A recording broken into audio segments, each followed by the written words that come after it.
Okay. And now we're live. Awesome. That easy, right? It was that easy. Something's got to Okay. be easy. Yeah. I was actually scared about how easy this was the first time I did it. All right, we got four pairs of eyeballs. If you're here in the house, please say hello to us in the chat. There we go. Hopefully that didn't come across. Did you hear that? I had to mute it. Yeah, you're good. Yeah, no, mine was on loud too. So Yeah, it's like we're good. there's a delay, and then you're like, oh, right, mute. All right. So welcome to people who are showing up. Hopefully there are some. Just give it a minute. Give it a minute. How was your day so far? Good. I'm glad I took the dogs for a walk. I got two dogs. So one is an 11-year-old and one is a 6-month-old. So like very, very different ages and energy levels for sure. So I took them out for their walk, and the week leading up to this, I have pretty bad seasonal allergies. So it's like 2 weeks or a week or two at the beginning of the year, beginning of the season, and at the end of the season is when I get hit really bad. And I had it bad last week. Like if we had Oh my scheduled this God. a week prior, I probably would have had to cancel. It was so bad. Like You just like hear me like people snort. outside think you have COVID bad? Like that? Well, Like you're like I mean, nobody people lives near people you. who, well, it's sneezing. So like I'm a sneezer that if I sneeze, I'll blow this mic. So I gotta like point the other direction. I'm so loud. But when you do it in a store, it's like you need to find a space. Even if I'm sneezing into my inside of my elbow, I gotta find a space where there is no one, because no one trusts me with a mask on going into my elbow that I'm not getting just spray particles everywhere. So I don't Right. want people to freak out. Especially I live in extremely progressive part of the Midwest, so Right. everyone there is probably going to People like like kick me out or something. scatter. They just go Yeah, yeah. So yeah, it's a true event. But right before this, I took them out. Then my eyes started to get itchy, so I put in eye drops right before this. Now it feels great, and I'm so happy, because yeah, it would have been a nightmare to Awesome. go through that. All right. So, welcome to those of you who are here. We're going to get started now that we know this is all working properly. Um, so, this is we hope, right, that this is going to become like a regular collaboration. We're kind of hoping it's a little test thing, Absolutely. Yeah. but so I'm Deb from The Reason We Learn, and this is Kevin from Engineering Politics. Those of you who are here on my channel know me and know why I'm here. But Kevin, why don't you tell us a little bit about you, what you do, your Yeah. work, and how it is that we came to meet? Yeah. So I used to run a website, but now it's mostly just a community called Engineering Politics. So I'm on all the fun stuff, the Twitters, the YouTube, stuff like that. But mostly I house my stuff on locals.com, same place as you do. So engineeringpolitics.locals.com is where you can find me there. I'm also on thinkspot.com, which is another similar type platform. But I am a conservative content creator that tries to explain conservative principles in a way that someone who does not identify as conservative can understand, and at least can see where conservative comes from. Because too often now do we have this media run fallacy as to what a conservative is, and it is it's just nowhere near it, right? It's just they think it's the party of racism and all this fun stuff, and it's like, well, obviously you're just misrepresenting anything. So I try to do it in a way that is easier for people to understand, even though they don't want to buy into the ideology. And one point that I always try to make clear, although I think we're going to bring up a piece that defies it a little bit, is I try to do this in a more non-provocative way. It's easy to be a conservative content creator who goes against the mainstream, which is liberalism at best, wokeism at worst. And I do it in a way, not just, I don't want to be provocative for provocation's sake, because that just shuts people off. People, you make a joke at them, it's red meat for the people who already like it, but it just turns off the people who don't like it. And what I want to do is, I don't need you to come over to my side, but I would like you to understand what my side actually believes. That way we can actually start a real conversation. So that's what I attempt to do. That's a bit different than your typical conservative content creator. What do you think is currently the biggest misconception, other than it's the racist side or whatever?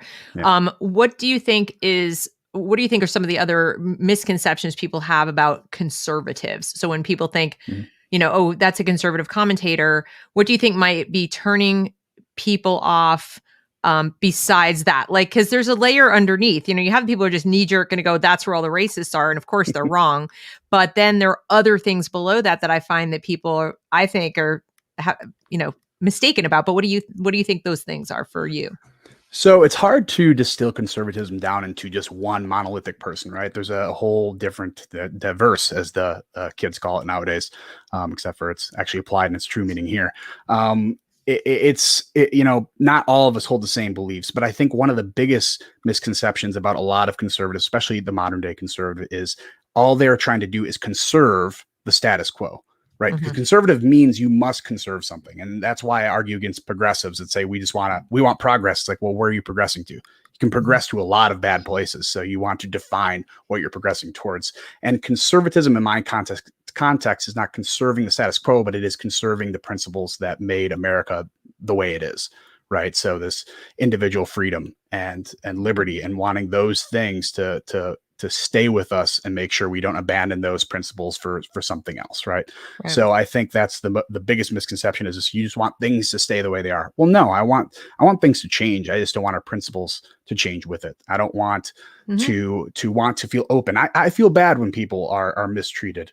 You can say that I'm tolerant of those who think differently than me, but I don't believe in this absolute maximum tolerance that I tolerate ideas that will come in and not tolerate my own, right? So I want to conserve the idea of this viewpoint diversity, but I don't want to um, change my principles. I don't want to give up freedom for some false sense of security or something like that. Well, it sounds like you're interested to hear viewpoint diversity, but you're not going to tell people that it's all relative. Yeah. That we have. I heard Dan Crenshaw talk once on his podcast. We hold these truths, which is excellent, by the way. I highly recommend it. And one of the reasons I like it is that if you are interested in the kind of conservatism that Kevin is describing, that's what you're going to find there. It's very fact based. He gets experts on to talk about the issues of the day, whether it's climate science, border security, whatever it is. You're going to be hearing from people who are or experts actually doing whatever it is, and they're going to talk about it using evidence and facts. It's not this red meat stuff, right? And at the same time, what I loved is when he defined conservatism, he said pretty much what you said. He said there are limiting principles. There's like a wall. And so you're open to hear all information or suggestions or even, policy proposals about anything, to solve any kind of problem we face as a society. But you have this limiting principle of individual liberty and the things in the Bill of Rights. That those are the limiting principles. That's kind of the line that conservatives will not cross. So I'll hear what you have to say, but if what you're proposing is going to step on those rights, then no, there's not a compromise.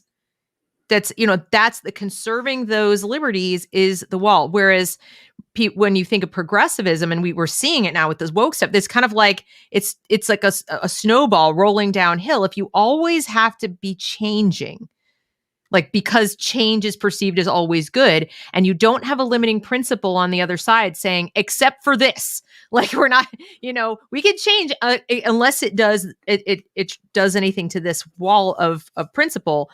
There isn't one. And that's why conservatives oppose progressivism, so to speak, is that, Mhm. no, I can't go there with you because you're saying change for change's sake Right. is good. And then unless we're moving forward, whatever forward could be off a cliff, right? Sometimes you need to stop and be like, nope, that's a cliff. Yeah. So that's what I'm hearing you say about your definition of conservatism, is a limiting set of principles that cause you to pause and say, I Mhm. don't think so. Come back with another idea. Yeah, the constant state of change is not something that's desirable by everyone. So, when we talk about freedom, liberty, and the pursuit of happiness, it's not always about just limiting certain things, but just understanding the ideas of the founders. And Right. freedom, liberty, we get that, and then we say pursuit of happiness, and people think, well, that's government promised happiness. It's like, no, the important word there is pursuit. Correct. It is purpose. It is to find what makes you happy, right? Right. They want to allow you to figure out what makes you happy and to pursue that goal, not just provide you happiness, because you'll And find out that they can't do that. that's and it's the pursuit of your individual happiness. There's really no other kind. There's no such thing. People don't experience life as groups. And I know that the current, the zeitgeist says they do, but they really don't. And the contradiction is, well, we're going to talk about lived experiences, and those are always done at the individual level. It's like the only time that people are allowed to be individuals when they're talking about their lived experience, as long as that lived experience supports the narrative. But the second it doesn't, no, it's groups. And conservatives, that as I understand it and the way you're defining it, conservatives are saying, nope, that life is lived as an individual and your pursuit of happiness is pursued individually. No one is really going to walk that walk with you, and except your family members and your friends, and even they're going to, go this way and that. They're not literally walking in your shoes. So if you are not free to do that, you're not free. Period. It's like that's also not to say you should be, what I've heard as a sort of a libertarian person. I don't call myself conservative, not because I don't agree with you, because I agree with every single thing you just said 100%. By your definition, I am a conservative. But when you start talking politically, because people hear that word now and they think Republican, like party, they think about very specific things, anti this or anti that or pro this or pro that. And I'm like, no, I'm an individualist. First and foremost, above anything else, like my number one principle in life is individual liberty, because that's the smallest minority there is. So if whatever you're talking about doesn't support that, forget it. But that doesn't mean hedonism. Then people hear that and I get flack for, so everybody should be able to do whatever they want. I'm like, remember I said limiting principles? Limiting principles put up a pretty big wall against anything I want, right? I can't trample your rights. I can't infringe on your rights. I can't rob you. I can't, I can't physically hurt you or aggress against you or, lie to you or defraud you. Or that's why we have government, is to protect those rights, right? Not to give us stuff. So I think that's where people kind of mess it up, is they think conservative equals, I want to tell you what to do with this segment of your life. And they think, libertarian means whatever, it's a free for all. And it's like, no, it's not a free for all. There's a problem, because there's always, there are some people who consider themselves conservatives who would go out and say, no, you're not allowed to do these things. And there are people in the libertarian movement who do say, do whatever you want, as long as you're not harming. They're anarchists, right? Right. And both extremes are not useful or helpful. No. But when we focus on those extremes, which is what everyone tends to do, because it's so much easier to beat up a straw man and not fight a steel man, right? So it's a very poor practice that we've developed over the last couple of years that probably has something to do with social media and development like that. But I like the fact that you and I probably have disagreements on several different things. And then when you brought up how we met, I mean, we met through another creator that is another person that I'm sure you and I probably have different different opinions than she has. So you and I met in Carlin Barasinko's locals, and that's a place where a ton of people are meeting. And if you haven't gone there, I think it's just Carlin at locals.com or something like that. You can throw it up there if you remember what it is, but I can get it. Yeah. So she's got, these weekly chats where like a whole bunch of people from her community come together and just talk. And it's nice because she sort of sets the tone right away, but then kind of lets everyone speak. And it's a conversation between all of us, not just us talking with her and her responding. So it's really nice. And that's where I met you there. I met you, I started creating my content when I first got my locals channel or my locals community. So I didn't make any content prior to then, but when I was in Carlin's, I remember you talking, you speaking up and you having all these great ideas, especially about education. And I'm like, that's someone who really needs to create her own community. And I know I side chatted you then. And then I think that's when you started creating your own stuff. And it's been amazing since then. So I really appreciate what you're doing. I think you and Carlin are great examples of people who don't just talk about doing things. You guys do things. And that's something that's super important, because I know that's a problem with people who consider themselves conservatives, is a lot of them tend to talk about these ideas and talk about individual liberty, but when it comes to defending them, they kind of don't do it.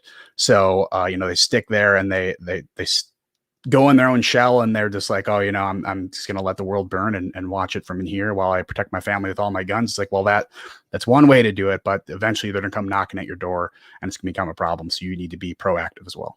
Well, and we still have freedom of speech. So we still do.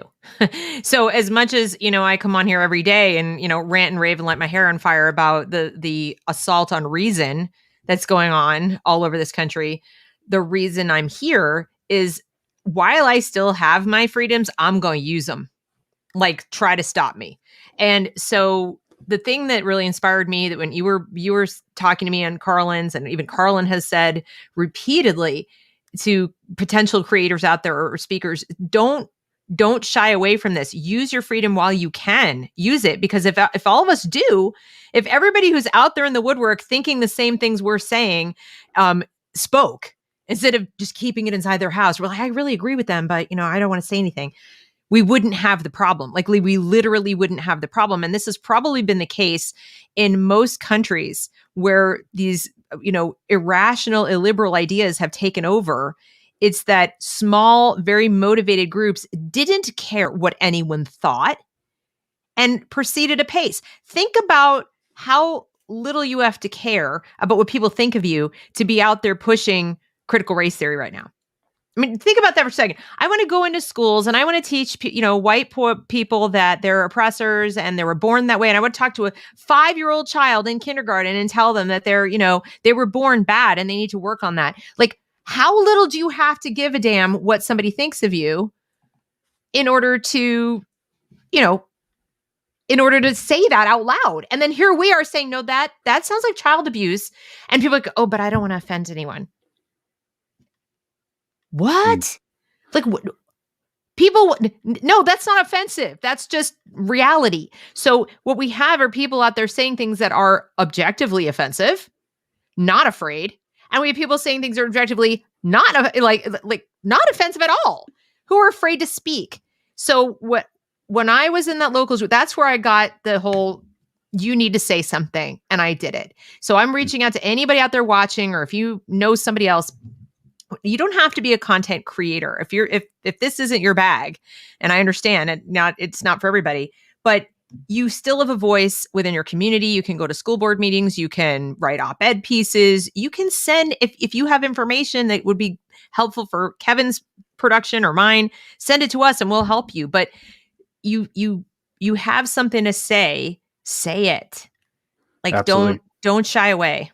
I think we're afraid that freedom of speech is going to be taken away from us via the government gun. That's not normally how these things work. Freedom of speech ends when we decide we don't want it anymore.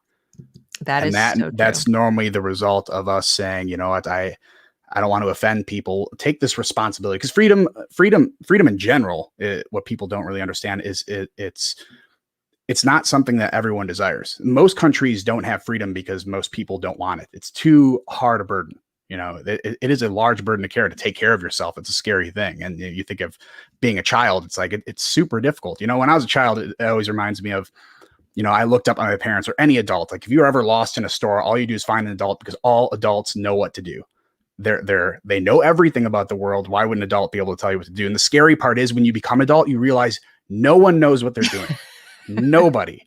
It is amazing that you're driving on the street and not getting nailed by random cars, because it's like, wow, I have no idea how we're all fitting all this stuff together and not killing each other right now. So, freedom's a scary thing. And we got to realize that when we say freedom's being taken away, it's a serious thing, but don't always look to government like they're the ones doing it. It is people volunteering to give their freedoms away to the government for a government-sponsored security, which we know from a lot of past governments, it does not work out well for them.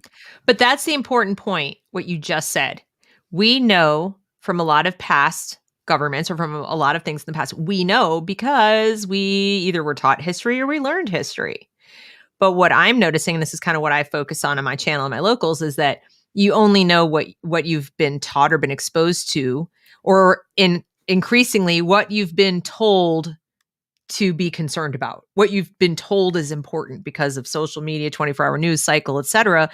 For example, people don't know that a white boy carrying an airsoft gun was killed by police, but what was it, a week ago, 2 weeks ago? He was accused of pointing it at the police with airsoft guns, so they killed him. Honor student. Didn't hear a word about it. Why? Eric July said on his YouTube, he said, because you weren't told to care about it. It happened. It was out there in the news. They even Blip covered it in the news. But the reason there aren't protests and not saying there should be riots, okay? But the reason people aren't taking that into account to have the larger discussion about police use of force, which is an important discussion to have, period, right? And instead of this, it's only a racial discussion, is you weren't told to care. You may not even know what happened. So I guess what I'm saying is, I'm defending people who are ignorant through no fault of their own. There's a certain segment of society who are out there who legit don't want freedom. Who are like, nope, give me my stuff. I'm happy to do what I'm told and just give me my things. Okay. But I think there's a larger population that would want freedom if they knew what it was. Like if they knew the difference, if they had been told and educated or had this exposed to them when they had prime opportunity to do it, which is in school. You know, you're in school for these 13 years and they tell you they're teaching history and they tell you they're doing these things. But if that's what you were told as history is, well, we don't cover Mao and we don't cover, how Hitler came to power and we cover it for 5 minutes and we move on. How are you going to know? Yeah. I think that's a good point, because I think to a certain extent, people inherently understand what freedom is and that there's a responsibility that comes with it. But what they don't understand is when you give that away to a third party like a government, it doesn't mean that they're automatically going to have your best interests in their favor. And it's a scary thing, because we always think, oh, well, if my health goes out the window, then, I can rely on nationalized healthcare to pick up the bill, when they don't realize, well, when you nationalize healthcare, all these other consequences come from it that may not have the certain type of healthcare you need available anymore. It maybe hasn't even been invented yet, because there's no, profit incentive for these people to invent new drugs or new procedures and stuff like that. And it's that's the part that's hard to explain to people, especially when you don't explain history, or if you explain history through a more revisionist lens, where you try to kind of attribute motives that weren't actually there to push a narrative. When you make government the savior in the story.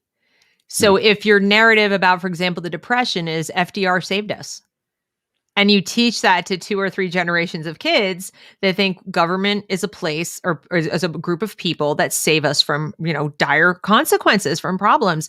If we look back in history and we keep pointing to this president or this administration, and, that's what saved us, and you don't dig deeper to look at what actually pulled us out from an economic standpoint. And I'm pretty sure this is in your wheelhouse, the whole economics of the situation. That's not so much my area of expertise. You will find that's not necessarily true. It's like, but that's the narrative. That's the story that kids, that's what I was taught. I had to learn as an adult, only because I'm interested in history and I was curious and had a lengthy conversation with my grandfather, who absolutely detested FDR. And I asked him one day, I said, why? And he was, my grandfather was born in 1896. He's deceased now, but he fought in 2 world wars and he absolutely hated the man. And I could not understand why, because in my school, it was like he was God, right? So he told me, he said he made it worse. And he began to give me the details as someone who lived it, who actually lived it and was old enough and working and out of graduate school and so forth when it happened, to be able to give me really clear examples from his own life about how these things impacted him. And it was like somebody turned on a light bulb in the attic. I said, wait a minute, maybe things I was taught aren't actually true. Yeah. And that's when I started looking into it. Yeah. And it's fortunate that you have those influences around you, because not everyone gets those influences. For me, my parents weren't overtly political.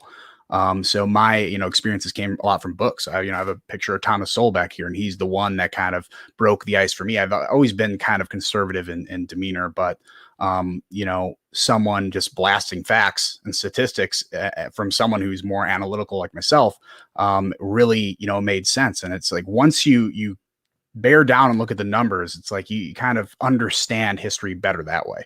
And when you're kind of taught it as, well, these people were feeling like this, these people were feeling like that, and then these people, made everything better. It's like that's a hard way to look at history from an objective standpoint.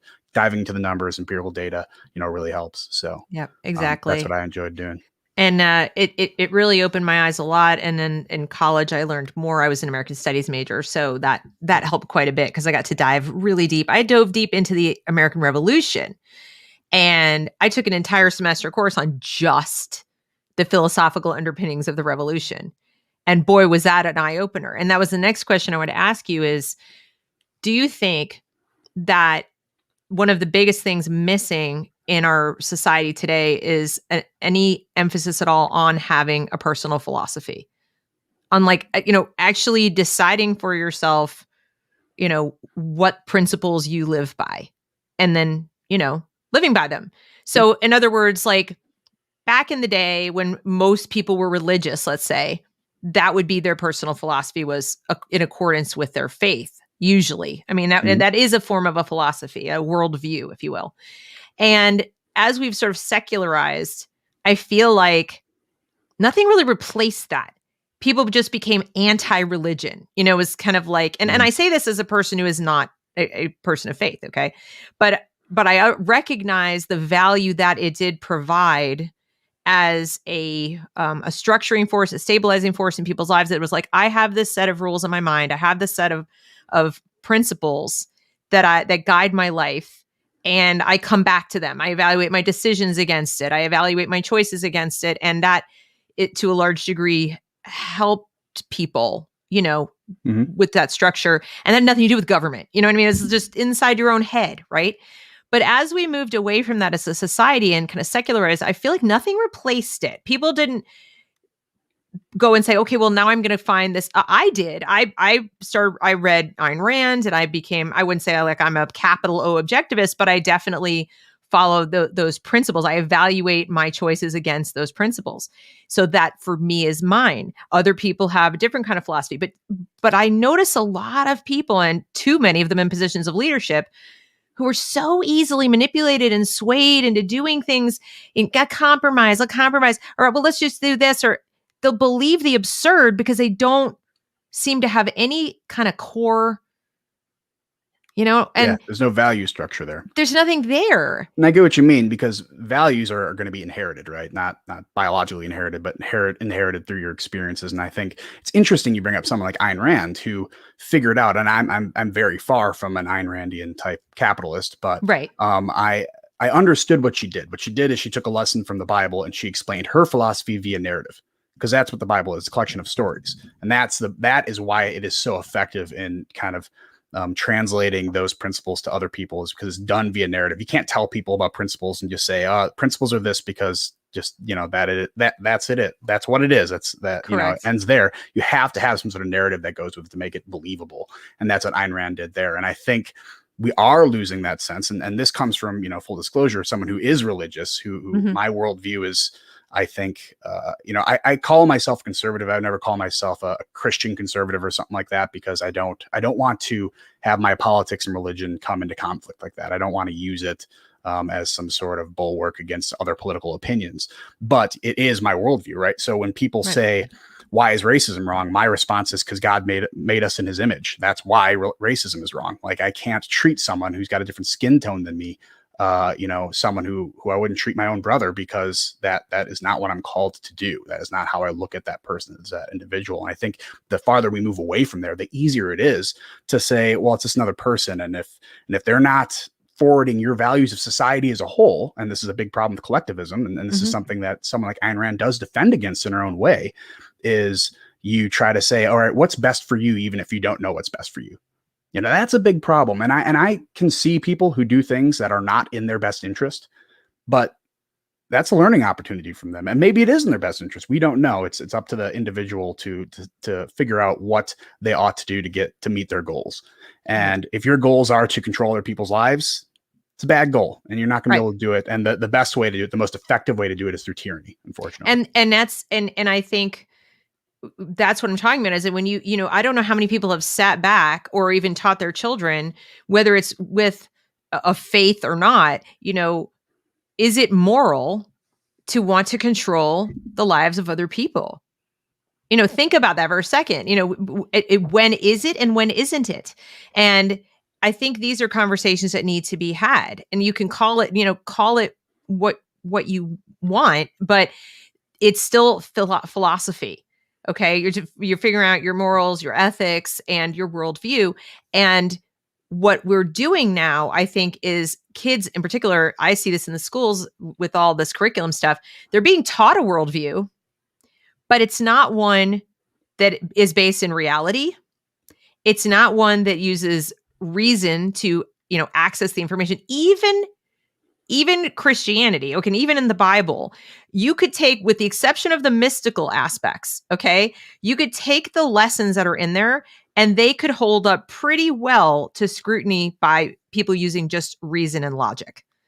It is not in anyone's rational self-interest to kill, to steal, to commit adultery, to do all the things that are in the 10 commandments, right? So even evaluated in a strictly secular, objective standpoint, like, yeah, this makes sense, and it follows my values too, right? I don't need to have a mystical figure to do that. But I don't think people are doing that with children. They're creating this, as James Lindsay calls, a pseudo reality, the pseudo logic, and a pseudo morality to go with it.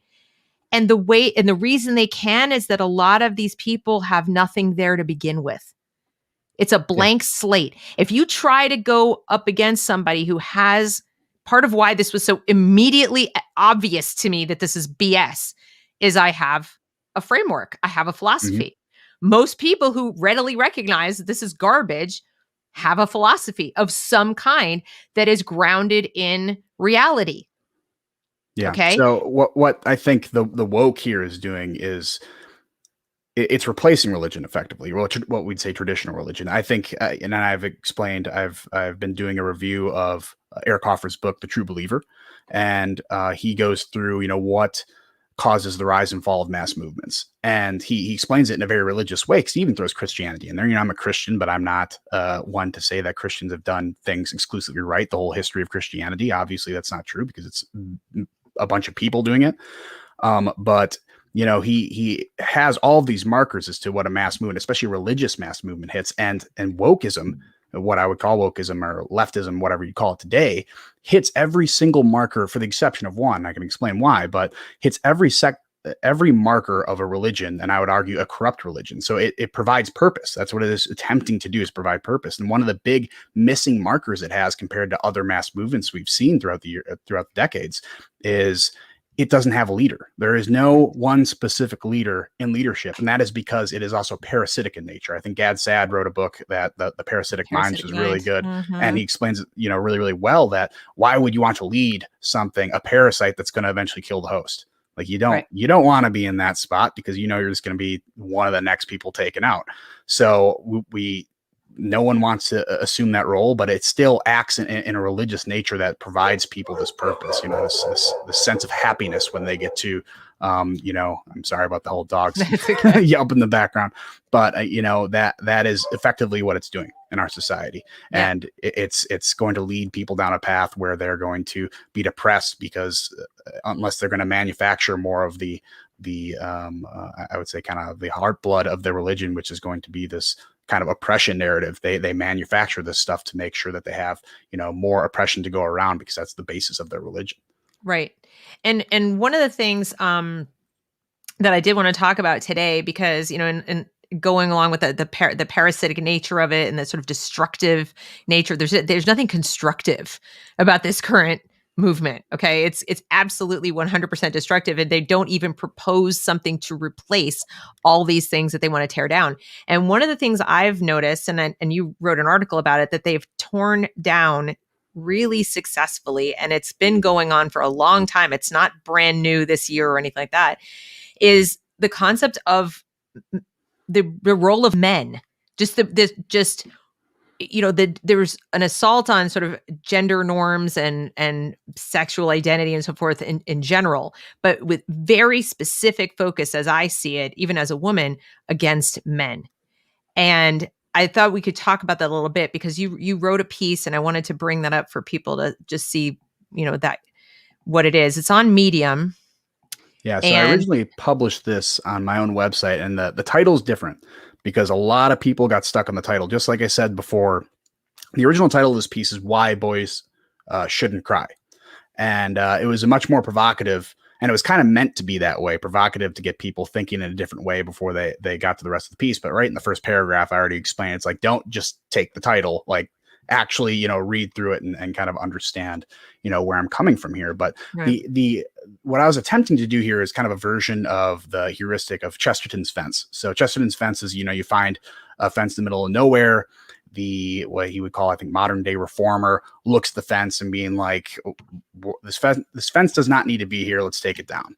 But the more intellectual or intelligence type of reformer is going to say, well, why is it here? Why it was put here for a reason. Let's figure out its purpose. Let's figure out why this fence was erected in the first place. So this is kind of a heuristic on second order thinking, where it's like, again, like I explained before, your actions have consequences, but those consequences also have consequences. So they did the same thing with what they call toxic masculinity, but they're really throwing masculinity as a whole. They're saying, all right, this thing's old, let's throw it out. But they never actually looked at it to say, why was it here in the first place? What utilitarian purpose did it serve to get us up to this point? Because when you look at it that way, you realize that it's not toxic masculinity, it's toxic behavior that we want to get rid of.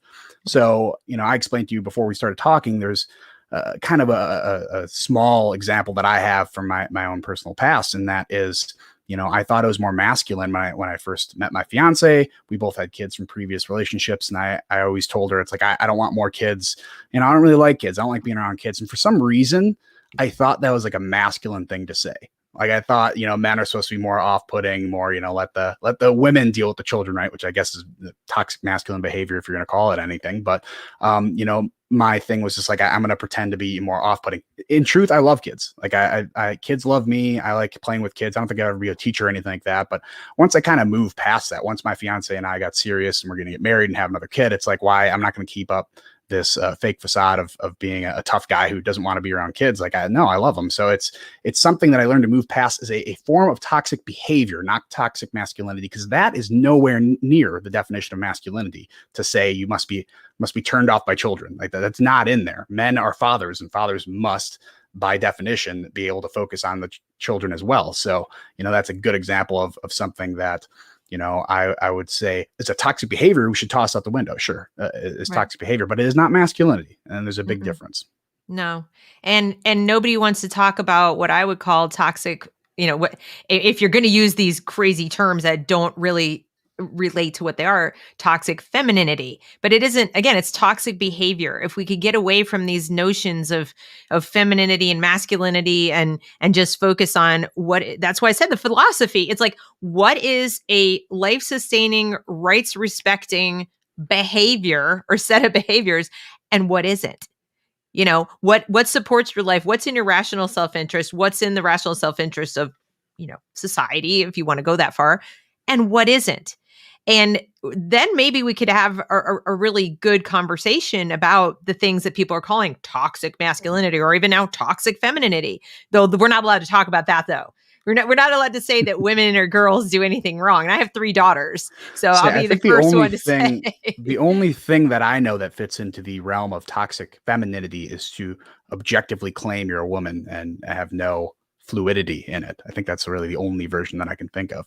Yeah, exactly. If you say, like I'm female 100% and I don't, I'm good with that. I'm fine with that. Or for women, when I was a stay-at-home mom, the amount of flack I took from most of my friends had to be people I had otherwise nothing in common with, in the sense that, I grew up in New York City. I went to, progressive private school. I, went to a very progressive college and grad school, and had almost no friends because I didn't have anything in common with them. I knew I wanted to be a mom. I wanted to be a wife, like there's things I wanted to do. And they were like, I'm going to have a career, And then when I decided to stay home and homeschool my kids, it was like, what are you doing?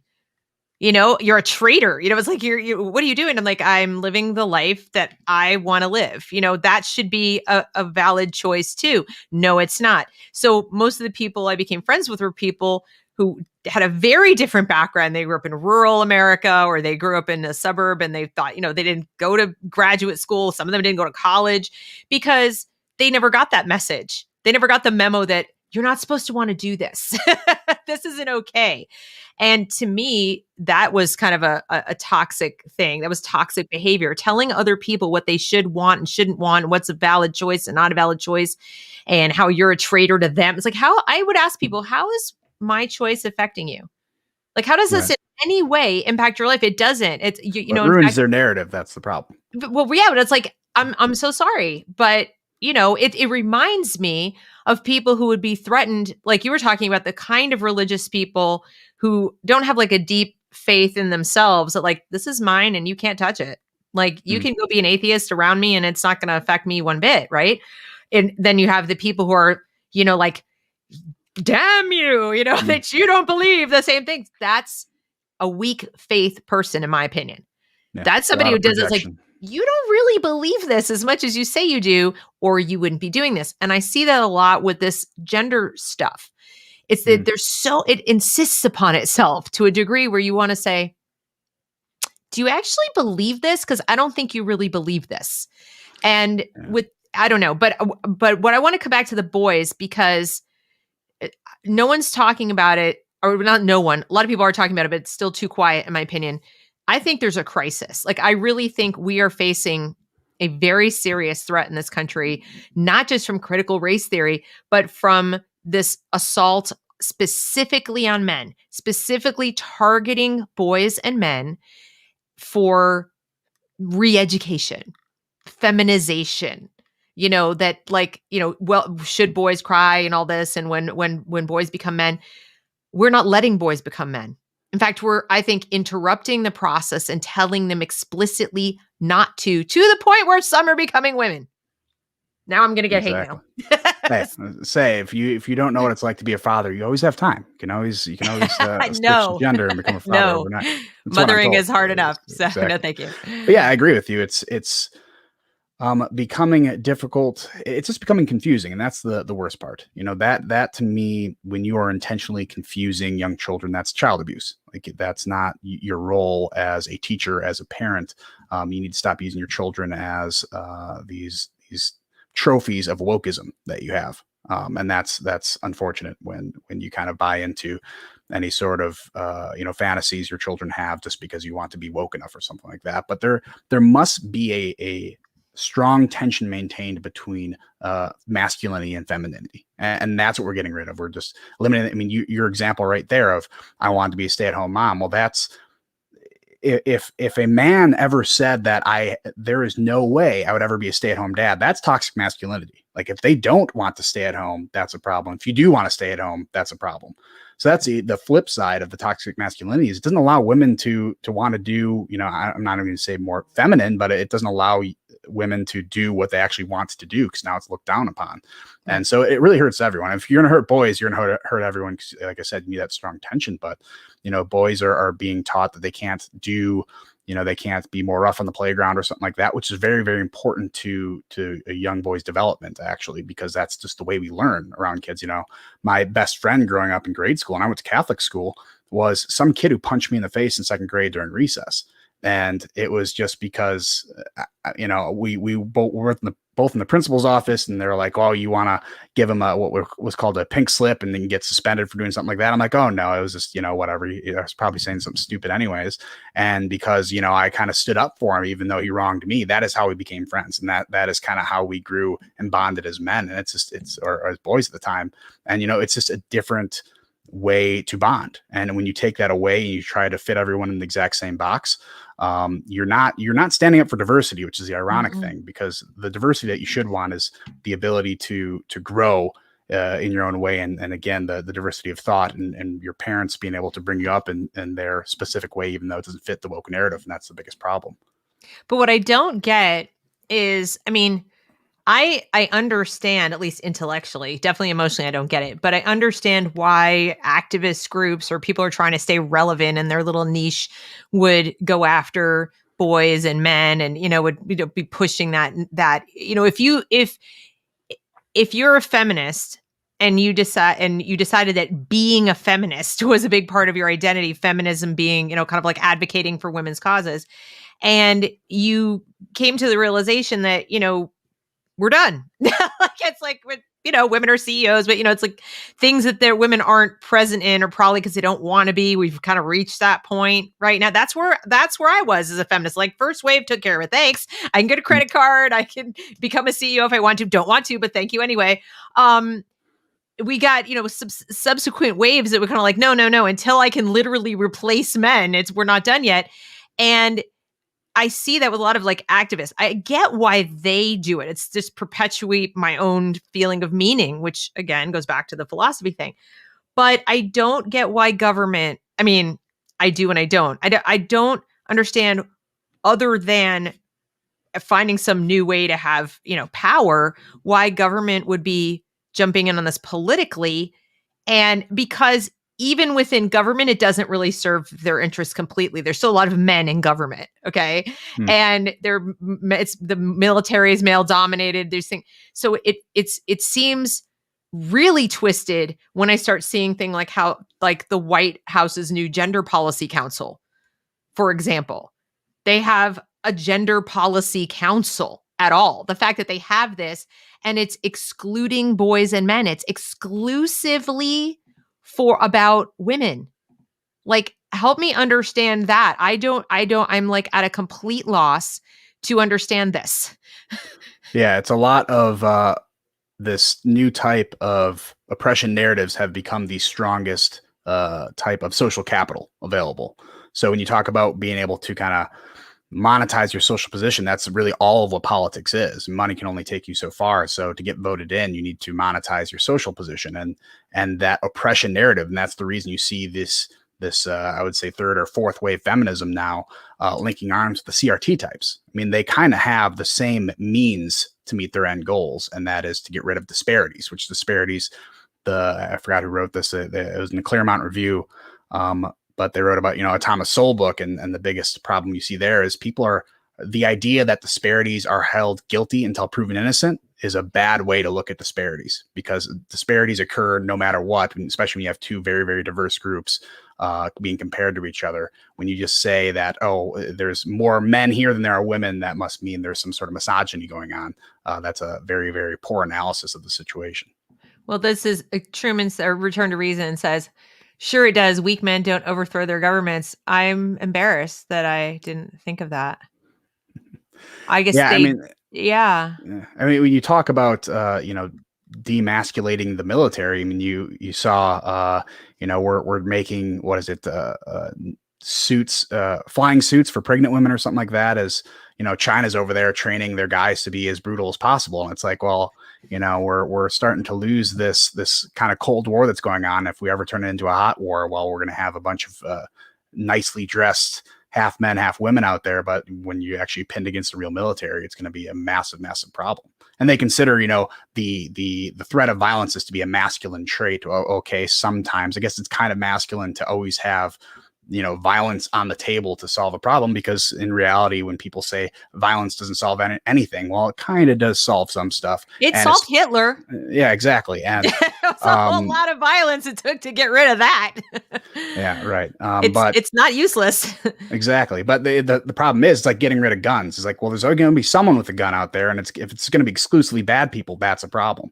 It's like you need to be able to defend yourself against other violent people, other people who will use this toxic behavior against you.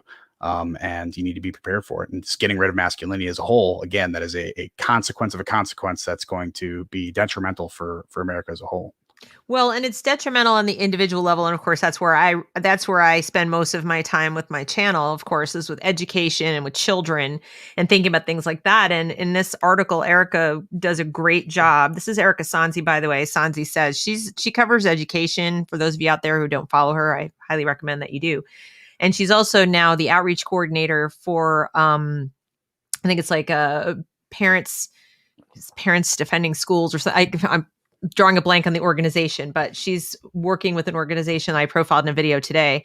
And it's important that we follow that. But I wanted to show a couple of the statistics. So this is something, I don't know if our audience is aware of this, but it's really, I think it's important. For every 100 girls or women, there are this many boys or men. So, when we talk about disparities, and we got to everything has to be equal. It doesn't appear that people want there to be equal representation of men in a variety of areas. And then there are other things where I don't think they really want equal representation of women. Okay. So you've got this right up here who take AP honors courses in art and music. There's only 54. Okay. Nobody seems to be concerned about that. Who earn a doctor's degree. For every 100 girls, there are only 85 men now.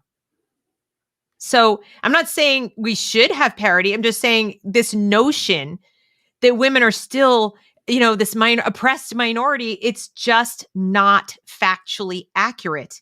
And then when we go down to the negative things, whose entry into kindergarten is delayed. There are 139 boys compared to 100 women. Let's scroll down to some of the less savory things. Who commit suicide between the ages of 15 and 19? 293 boys and young men compared to 100 young women. Ages 20 to 29 who die of homicide, 648. And of course, who've been wounded in Afghanistan and Iraq, 5,026. Do we really want equity in these numbers? I don't think so. When people bring up disparities, especially in pay, they always jump to CEO and never to a garbage collector. No. Like it always goes in one direction. And I think they would accept equity if they, were balanced at the top, but not at the bottom. So there's definitely a different motivations there that we need to suss out. And especially people who, again, when you try to break this chain of kind of woke or modern day feminist thinking, it's just recognizing, the motives behind everything is the first step. And to understand that, these people are not looking for this perfect equity, which has never occurred anywhere on the planet. They're just looking to either gain an extra buck or become more popular. They're fulfilling their own goals, not the goals of the people they claim to. Yeah. And this is really, boys and men are not doing well. And this is tragic. Diagnosed with communication disorders, 168. Classified as having mental retardation, 140. How many of them do you bet aren't? Boys are treated very poorly in our schools right now. And that's something that I want to talk about. And then of course there's life expectancy. Average life expectancy. Males in light blue and the females in dark blue. North America, Canada, and then USA specific. 76 and 81. Yeah. And I mean, not only are those reasons caused by, different social factors, whether, you take a more dangerous job, but there are biological factors, these things too. And to kind of reject that difference, which is kind of what I would call fourth wave feminism, because feminism and the idea of like a kind of transgender activism, these two can't exist in the same universe, not come into conflict, which is why I would argue there's a fourth wave of feminism that kind of has adopted it. And fourth wave of feminism wants to kill feminism effectively, but to dismiss the biological differences between the two sexes is silly. And I think this actually depicts that, because I think there's, certainly different diseases and stuff like that men can get that women don't, that can cause these types of disparities as well. Right. And I mean, I guess when this comes into the schools and, boys are treated like defective girls, which is what I'm seeing. And we don't respect the real biological differences. I saw it when I was a young teacher, when I was in student teaching. If you put a pile of wooden blocks out in the middle of the classroom, I've done this. I mean, you just put the blocks out there and you invite all the kids to come and play with them. First thing you notice is the boys jump right. I mean, they're just right in there. And we're talking about like 6-year-olds. So people might say, well, they've been socialized. Maybe they have, but it's pretty young. Okay. They're diving in. The boys are building towers. They're, almost universally, they're building things. They're building towers, whatever. There would be some girls who would, but quietly, they were talking the whole time. Girls also were facing each other, talking, facing each other. The boys are like this when they talk. You'll see it even if you go into a bar. Two guys are sitting at a bar and they're like facing forward, but talking to each other. They don't look at each other. They're watching the TV. They're watching the TV like, it's almost universal. I'm not saying it's, always, but it's pretty common. The females are like this, with more open body language. We behave differently. Nobody sat and taught us to do this. There are things that we just do differently. For the most part, by and large, on average. Again, I know there are people who are different, and I'm not suggesting we treat people, with disrespect if they don't fall into these norms. But we are treating people disrespectfully who do fall into these norms, who do behave along this sort of gender normative ways. The answer to, gender norms is not to trash the gender norms so we can accept people who don't fit into them.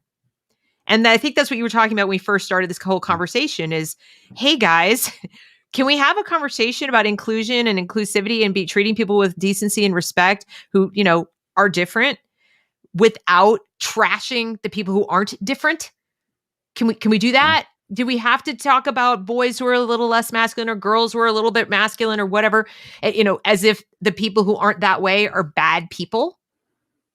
Yeah, I think it's stupid from the beginning that, and I feel the same way where I have to explain boys do this when they play with blocks, girl do this, so you play with blocks. But that doesn't mean that it's every girl Yeah, does why do I that. have Every to like why disclaim why that? like we all know, and that's the weird thing about the wokeism is it puts a veil over the people's eyes that you can tell they know what you're saying. They just know something went off in their head. It's like, oh, I can attack them on this, and it's like I need to be dishonest because that is what my side demands I do. And Right. that's the hardest part about having this conversation is like, all right, we're going to speak in generalities here. Like the behavior is fluid does not mean that gender is fluid. Does not mean that sex is fluid. You're talking about behavior, and we're conflating these words together, and it not only is it harmful, but the reason it's harmful is we can't talk to each other anymore. Correct. That's the reason it's harmful. Right. And we need to have these conversations because that is how you move forward. Like if you really want to make progress, I think you just talk to people. Just be human, talk to people. Somebody wrote to me today in a comment on one of my videos and said, back when they first got out of school, they moved to the city. They didn't live in the city. They lived in like a small town or suburb, moved to a city, got a job in retail, and suddenly met a lot of people who were in minority groups. This was a white kid writing to me and saying, I made friends, I had Black friends, Hispanic friends, friends all over, the place. And it was really great. And I made such great friends. I never would have met these people where I lived. And he said, then he kind of went back home for all, and all the woke stuff happened, and went back to a different city. And suddenly he was like, I don't have any friends who don't look just like me anymore. I'm afraid to talk to people. I'm afraid I'll say the wrong thing. I'll offend somebody. I'll step on someone's toes. They'll cancel me. I'll get fired. So he just keeps to himself. And he said it feels so different than just, a few years ago where he was just like, hey, how's it going? Whatever. And that to me is the big tragedy of all of this. Same with boys and men and women and girls. I wonder what it's like to date out there. It's got to be an utter nightmare.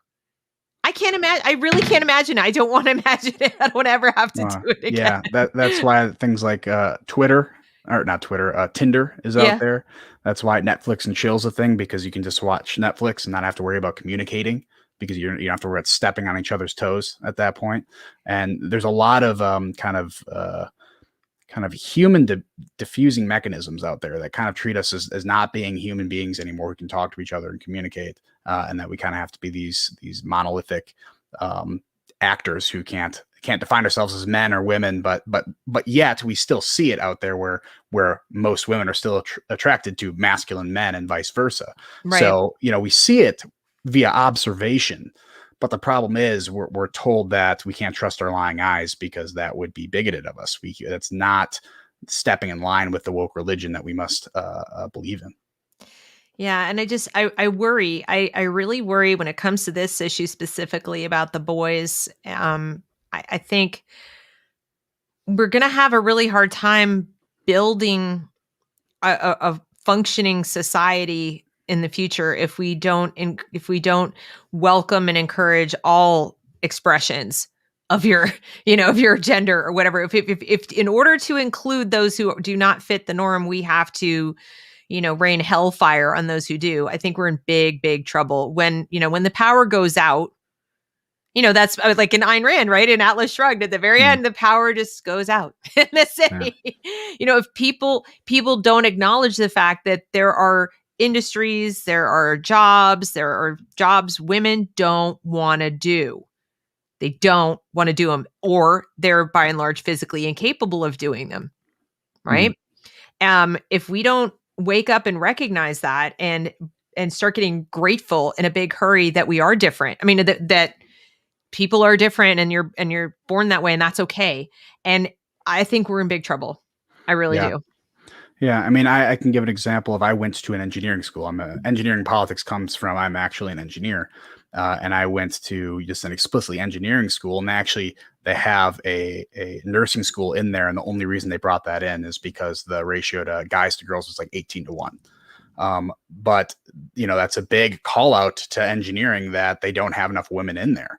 And what they did to try to get more women in was go to high school and try to um, show all these women that you can do this. And this is a very, very healthy thing to do. Like, I like this part of it is to say, hey, maybe you're interested in it, but you're just turned off socially because you don't think you ought to be doing this. So I think it's really good to go to women and say, hey, this is not seen as a traditional womanly role, but if you're interested in something like this, pursue that. The problem comes when you look down on the girl who decides, no, I'd rather go into nursing. And you're like, why wouldn't you go engineering? We're giving it to you for free. Do this thing, or we're going to look down on you. That is where the problem comes in, because now you're hurting those women. And, even attacking masculinity is going to have horrible effects on women as well. And Yes. so I think it certainly hits boys at younger ages. It gets so confusing. And then when women grow up and try to do their own things and pursue their own interests, then they're told that they shouldn't be doing that as well. I think I remember before I ever had kids, and it's probably because I had a pretty crappy childhood and I had a terrible time in public school. And so a lot of, people go different ways. Some people, when they have that, they get bitter and they project onto others and it becomes a nightmare. Okay. I turned it the other way. I said, I want to be a teacher so I can be the teacher I wish I had. I want to be a mom so I can be the mom I wish I had, and I was very explicit in my own mind, thinking about it. Don't ask me why I was like this. I just was. I said to myself when I was pretty young, probably in my teens, I'm just going to see who my kids are. It kind of came out like that in my head. Like I felt like I was me from a very young age. I just remember feeling like I'm just me, Mm-hmm. And one of the things that bothered me was I didn't feel like my mother liked who I was just being me, and then other people I met kind of like that too. And I just wanted to be myself. So I said, I'm going to figure out who my kids are. I'm going to let them tell me. I'm going to support what I'm seeing. So I get the parents, if they are being honest, the parents just say, well, my child is just expressing him or herself in this way and I want to be supportive. I get that. But there's a difference between supportive and now I'm going to interrupt your biological development. Okay. So I would never, I'll admit freely, I wouldn't have done that. I wouldn't do that. If any of my children There's a difference between supportive and parenting. Yeah. Is what I would say. And people exactly. try to be best friends and they don't want to be parents. No. And so what I meant in my head by supportive was I'm not going to project my hopes and dreams for their career and their, what sports they're going to play and all this kind of junk. It's just like my kids, I was an athlete. My kids, none of them wanted to play sports. And my approach was, okay, that's one of the things I guess I won't be doing with my kids that I thought I'd be doing, but I'm not going to press the point because nothing was more miserable than having somebody push you to do something you don't want to do that you're not naturally inclined to do. And I didn't want my kids to be miserable. But I have had the opposite where I've had, one of my kids say, well, I want to do this thing. And like you said, I'm supportive of their idea, but then I go back and say, okay, well, how's that going to fit in to the other values that you have or the other things that you want to do and so forth and support like that. But I see a lot of parents today who think support is, like you said, I'm going to be your best friend. I'm going to validate your every thought and feeling, even if it doesn't support your rational self-interest. I'm going to broadcast out to the world what a great person I am because I'm doing that. And of course, only if it fits a currently popular narrative, right? Mm-hmm. And that's what they call support now. Yeah. Just...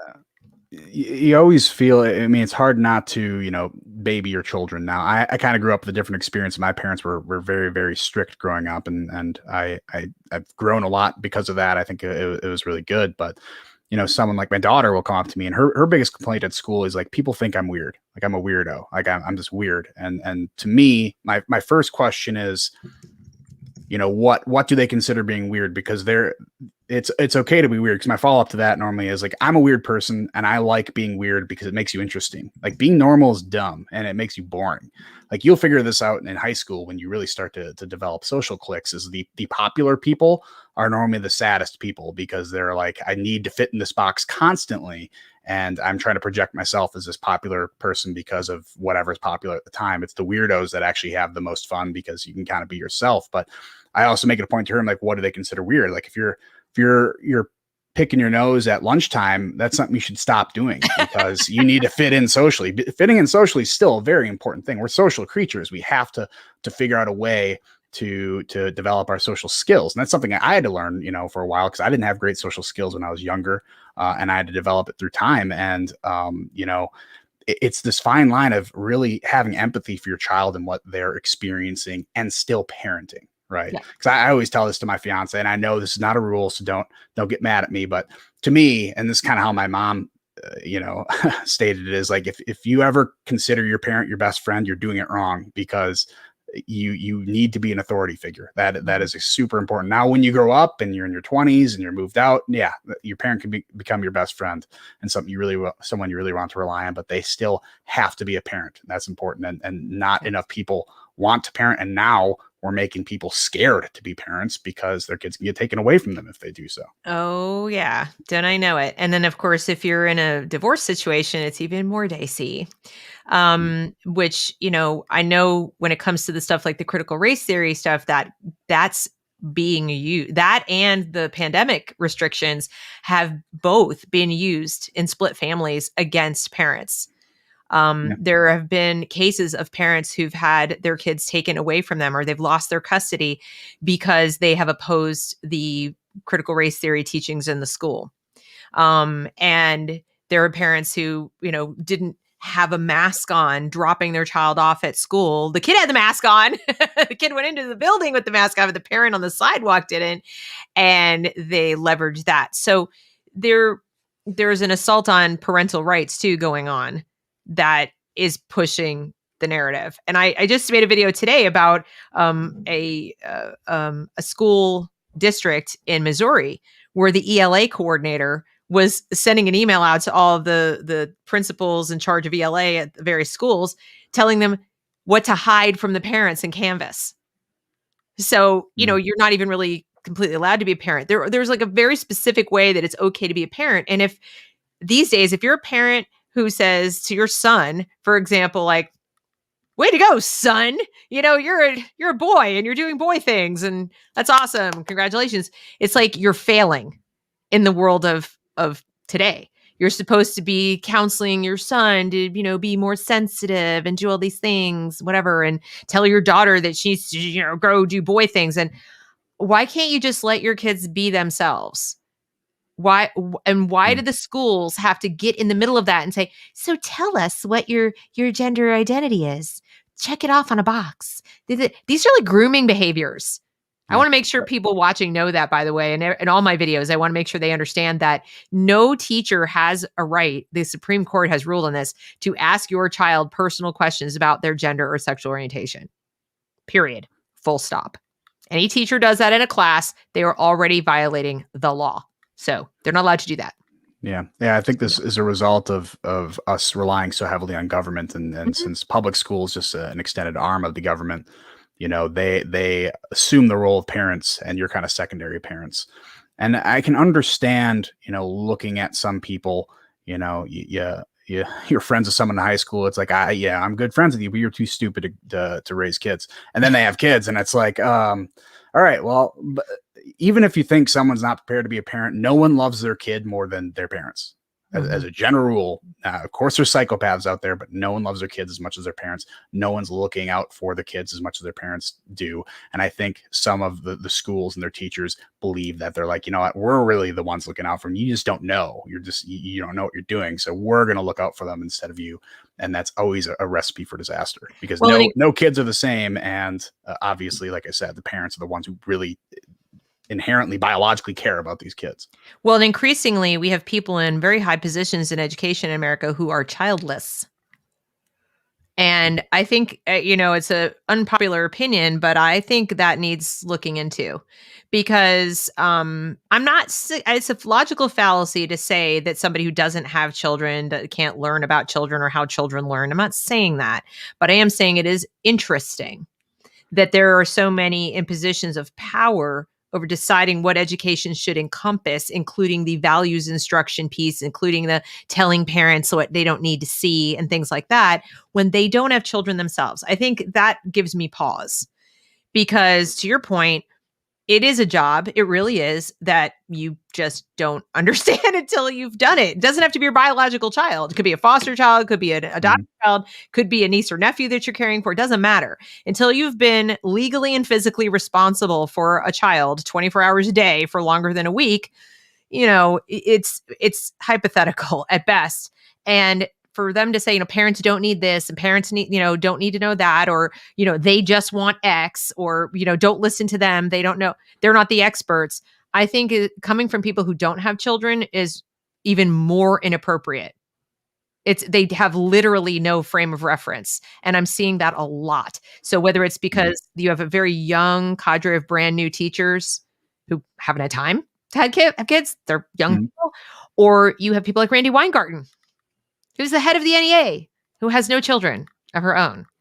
Yeah. Yeah, I get what you mean by not wanting to pose, that fallacy of kind of argument from authority that you must have this experience in Yeah, order to yeah. comment on something like that. But You can if comment, but if there is a caveat to that that that falsity, it is probably the kids, because there is no experience in the world like having kids. That is unique. There's nothing even close to it. I've always listened to people, and it's always considered some sort of like feminist thing. Like I know a bunch of normally younger women they hate it when people say, if you don't want to have kids today, you're going to grow up super depressed because eventually you're going to want to have kids. And they're like, how dare you assume, my interests when I grow older? And what I do think is kind of a looked at as a more masculine behavior is like, I don't care if I have kids. It's actually the same mechanism for men. Most men are going to be, if you grow up without kids, you probably will fall into a bit of a depression because you're like, what I could have had. Because you don't have that experience anymore. But I like to go. I believe it's Dennis Prager who said this, is when explaining to people like why you ought to have kids. He explains like your level of happiness as a single person is on a scale of 0 to 10. Okay. But when you go in a relationship, when you're just in a relationship with another woman, that scale goes from -5 to 15. When you have a kid, that scale goes from like +15 to -50. Like, you will never have the happiness that you would have single as you would if you had a kid. But also the lows are as low as you can possibly go, because it's devastating when bad things happen to your children. But it's a risk assessment you have to take. And that's exactly. what people need to understand. It's like, if you don't want to have kids, okay, you don't like taking risks, you just want to stick with what you got, you're going to eventually look at it one day as like, I could have had that, but I decided to go past it. But that risk assumes some of these things to take care of your children. And I think that disincentive to make sure you're not going to fall into that Great Depression is also there to make sure you keep your kids healthy and develop them into proper adults, because Right. that'll only benefit you and will benefit, the community around you. Well, that's the thing, is we do that a lot, and I can't speak for other countries, but at least in this country, we tend to make policy or promote ideas that act like the minority is the majority, and we ignore real majorities. And this is a case in point. Yes, there are some terrible parents out there, like truly abusive, horrible, monstrous parents, but they're not the majority. They're really not. And you would know if they were. I mean, you just would know. And we treat all parents, I feel like we're all just one moment away from abusing the heck out of our kids, or keeping them locked up in the closet, ignorant and stupid and racist and all this, and it's horrible. I mean, it's causing so many problems. So the school is reaching farther and farther into the home and taking on more and more parenting responsibility. Now, teaching kids not just about the basics of sex ed, okay, but going into the kindergarten and being like, so let's talk about whether you really are a girl. We have a 6-year-old coming home going, today I found out I might not really be a girl. I mean, there are parents who are reporting Mhm. that that's happening and they have no recourse. It's too late. It's happened. You cannot close that door again. Now, what do you say to your 6-year-old? What are you going to do? Say your teacher's an idiot? That's going to go well. Unless you plan to pull your kid out that day, they got to go back into that classroom. What conversation are you having with your 6-year-old now that can fix that? And it's one of the things I say on my channel is like, you know, be very careful when you decide you want to send them back into the schools now that we know all this stuff, because certain ideas, once out there, once your child has heard it, can't pull it back. You can't. Now you've got a job on your hands. You are against the school. You're against the teacher. They're creating adversarial relationships between us and our kids about issues that we shouldn't even be forced to talk about if we don't want to talk about them, especially at that time. Whether it's because of an age, maybe I wasn't planning to discuss sex related issues with my kids until they asked me at 10 or 11. Why are you making me talk about it at 6 and 7? They're imposing upon families. They're causing rifts in families. And this is where I really think it's a lot more like the sort of like the Mao's Cultural Revolution than people want to be honest about. They're like, no, that couldn't possibly happen here. It is happening here. We're seeing it.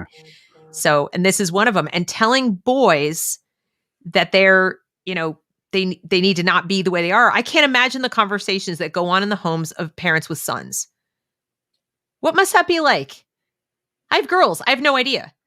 I have no idea what it must be like to deal with that. I can tell you what it's like. It's a lot of you yelling, "Hey kids, stop playing with your dinghy," and it's a bit different. But yeah, it's different. I have a girl and a boy, so I get to see how they react. My daughter is more willing to come up to me and ask me my opinion on something, and my son is just going to do the thing until he comes back bleeding from something. Typically, is the order of operations there. But it's really being proactive. If any parents are listening right now, it is, you need to involve yourselves in your kids' lives, because you brought up something like sex ed, which shouldn't be something the school takes care of at all.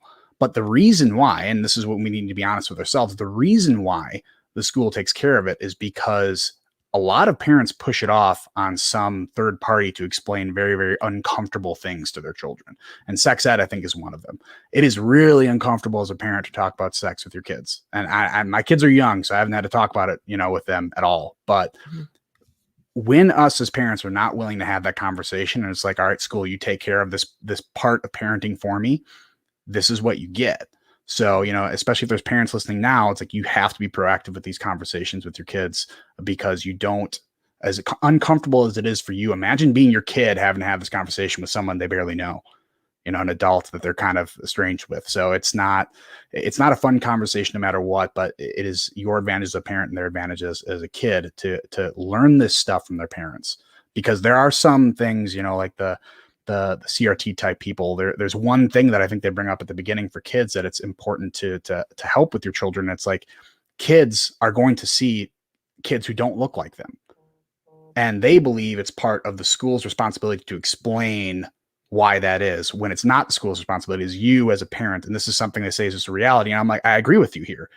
The kids are going to see kids of other races because they have eyes, as long as they can see. And as your responsibility as a parent to be proactive and say, hey, these kids might look differently. It doesn't mean that they're different than you. You treat them the same. You treat them as friends, and that's important before the school gets in there and say, yeah, you treat them the same, although they're not the same. And if you're white, you need to kind of hate yourself. Well, and that's the thing, is that I did speak to my kids the first time they went into any kind of a program. I mean, I was homeschooling, but when I was pregnant with my second child, and I was moving into a new house, I decided, you know what, my daughter needs to be, have some friends to play with. So I put her into preschool, like a little, half day kind of, they call it Mother's Day out here in the South. But I put her into that. And because she'd mostly been at home, and just, we went to the park and we did things like that. But I realized pretty quickly, like, she hasn't really seen a lot of diversity, in terms of like ethnic diversity, racial diversity. So I told her the same thing. I said, this is going to be great. You're going to go play with other kids. And some of the kids might be very different from you, might look different from you, et cetera. But they're just kids just like you. And that's where I left it. And sure enough, she made friends and didn't, treated everybody the same way. And then when she would refer to a friend, she'd say, oh, there's my friend. And I'd be like, where, which kid? Right. She's like, the brown one. That's like how she put it. Like the brown, that's my friend. So-and-so is the brown one. But it was just like, that's my friend, and what they're telling us now is, no, now we're supposed to tell our kid, like, you're an oppressor and you have privilege. And that little girl, she doesn't have privilege because her color is different than you. That strikes me as literal racism. I don't know that. That little girl's dad could be a doctor. Like, I don't no, I have no idea who, just because of the color of someone's skin, how dare I judge what they have or don't have, or think or don't think? I mean, it strikes me as overt racism, some of the things that I'm hearing now. And just like I think it's overt sexism to say, well, boys are this, boys are more violent, and boys are more, bad, basically. Just like it would be sexist to say, well, men are really much better at XYZ. Like, there are some things where So you could say, men are better at peeing their names in the snow. So there's a couple of things there, but right. it is, what I would say is it's dangerous to say, because I do think it's fair to say men are more violent, or the most violent people are men, but that does not mean that you are predestined to be a violent person because No, you're a boy. no. That's the important message there. And they're saying That's how because it gets twisted. right, They it's twist this it like conflation. exactly, like history is full of, in the United States, that most of the people who acted on racism were white, but they've twisted that to be white people are racist. And unless we interrupt that, unless we do something, you will be that. They do the same with boys. Men statistically engage in more acts of violence. Ergo, we have to do something. We have to feminize you, or you're going to be a violent person. No, it Yeah, I doesn't mean, work like that.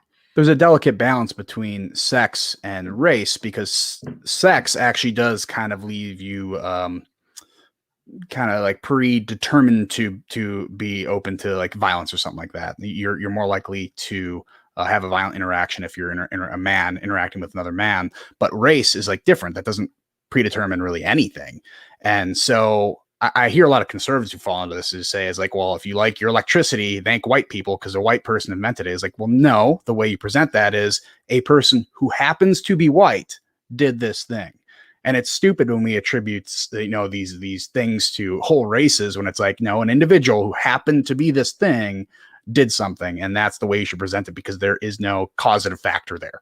Right. I want to get to this super chat. Thank you, Brian. Thank you so much for supporting the channel.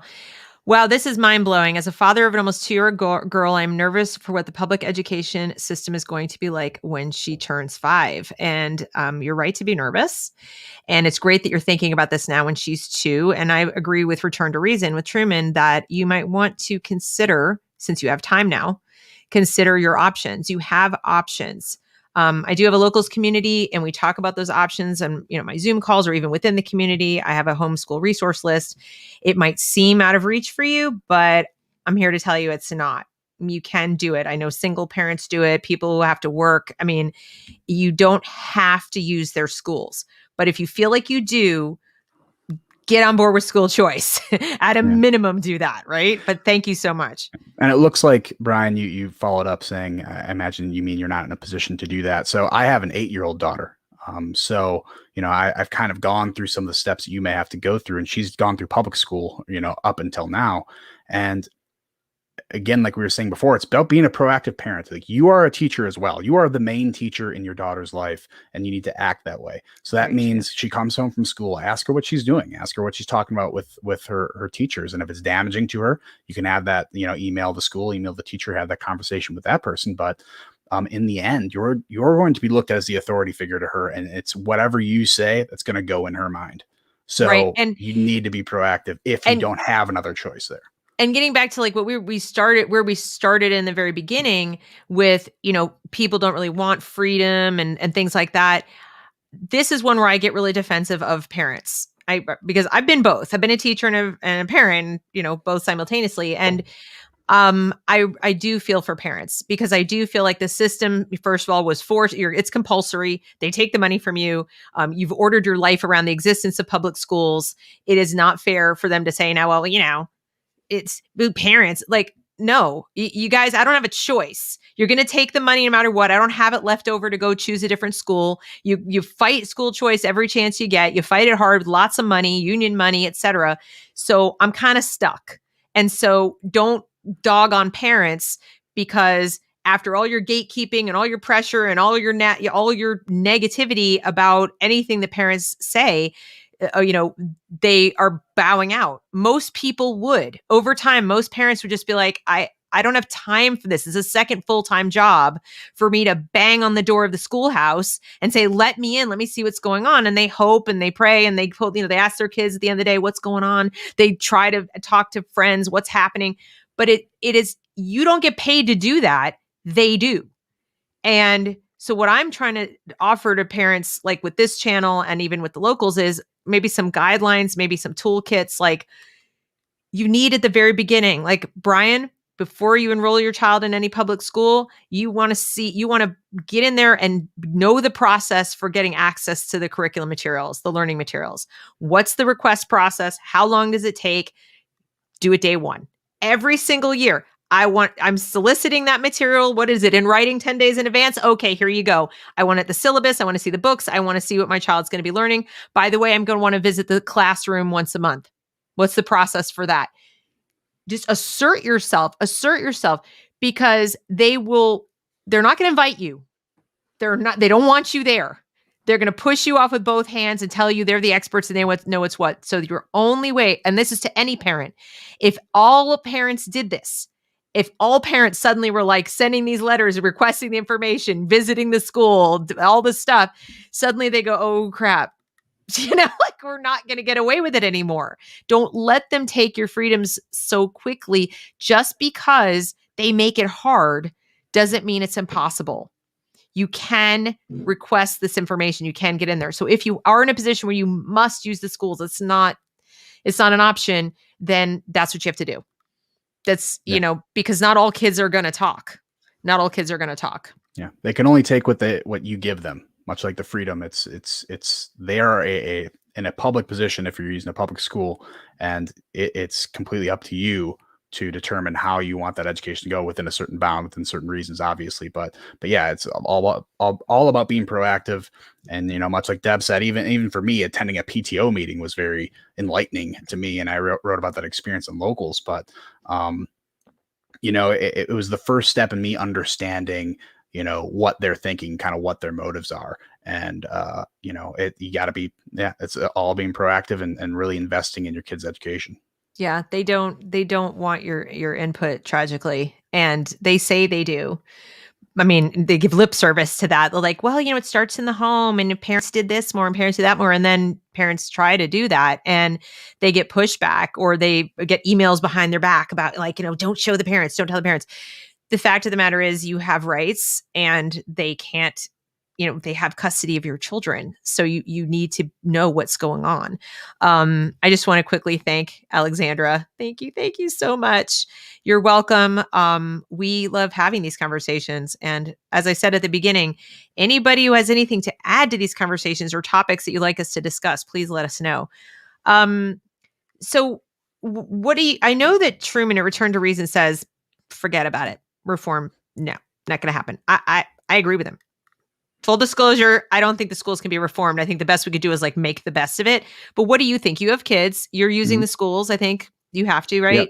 Yeah. Okay. So what's your take? We're looking to move now, but to give more background on Truman, he's in education. So he's someone who's working from the inside, who understands these things more than I do. And I would say you and Truman are much more knowledgeable on the subject than me. I'm just a parent. I'm just experiencing this as a lot of people in the chat are. So, my hopes are still up that they can still get some sort of meaningful education without too much propaganda in some sort of public school. But I've learned from having those PTO meetings and then the follow-ups after, which has basically been non-existent because, like I said, I've written on locals kind of a transcript of what I said during the PTO meeting, but I kind of showed that my knowledge on CRT is what we were talking about at the time, that I'm more knowledgeable than they are on their own subject. And then they just kind of ignore me because I'm not loud enough as me as one person. And even though I have a few other parents who are similar to me who just didn't know how to articulate themselves, we're not a large enough minority to get their attention. So they just have the ability to ignore us because, again, it's a public institution. They don't have to worry about being effective or efficient. So our decision we made as a family is we plan on moving back to where we both grew up, which is a much more conservative area. And our greatest attempt is going to be bringing our son and daughter into a Catholic school, which is where I went, which is going to be a little bit better. Although, I mean, really all forms of education are getting a bit of this indoctrination. I know you've talked about it before, Deb, with the money incentives they have for doing this by putting this stuff into the curriculum. So it's unfortunate. So I don't know how I'm going to change the system or have people,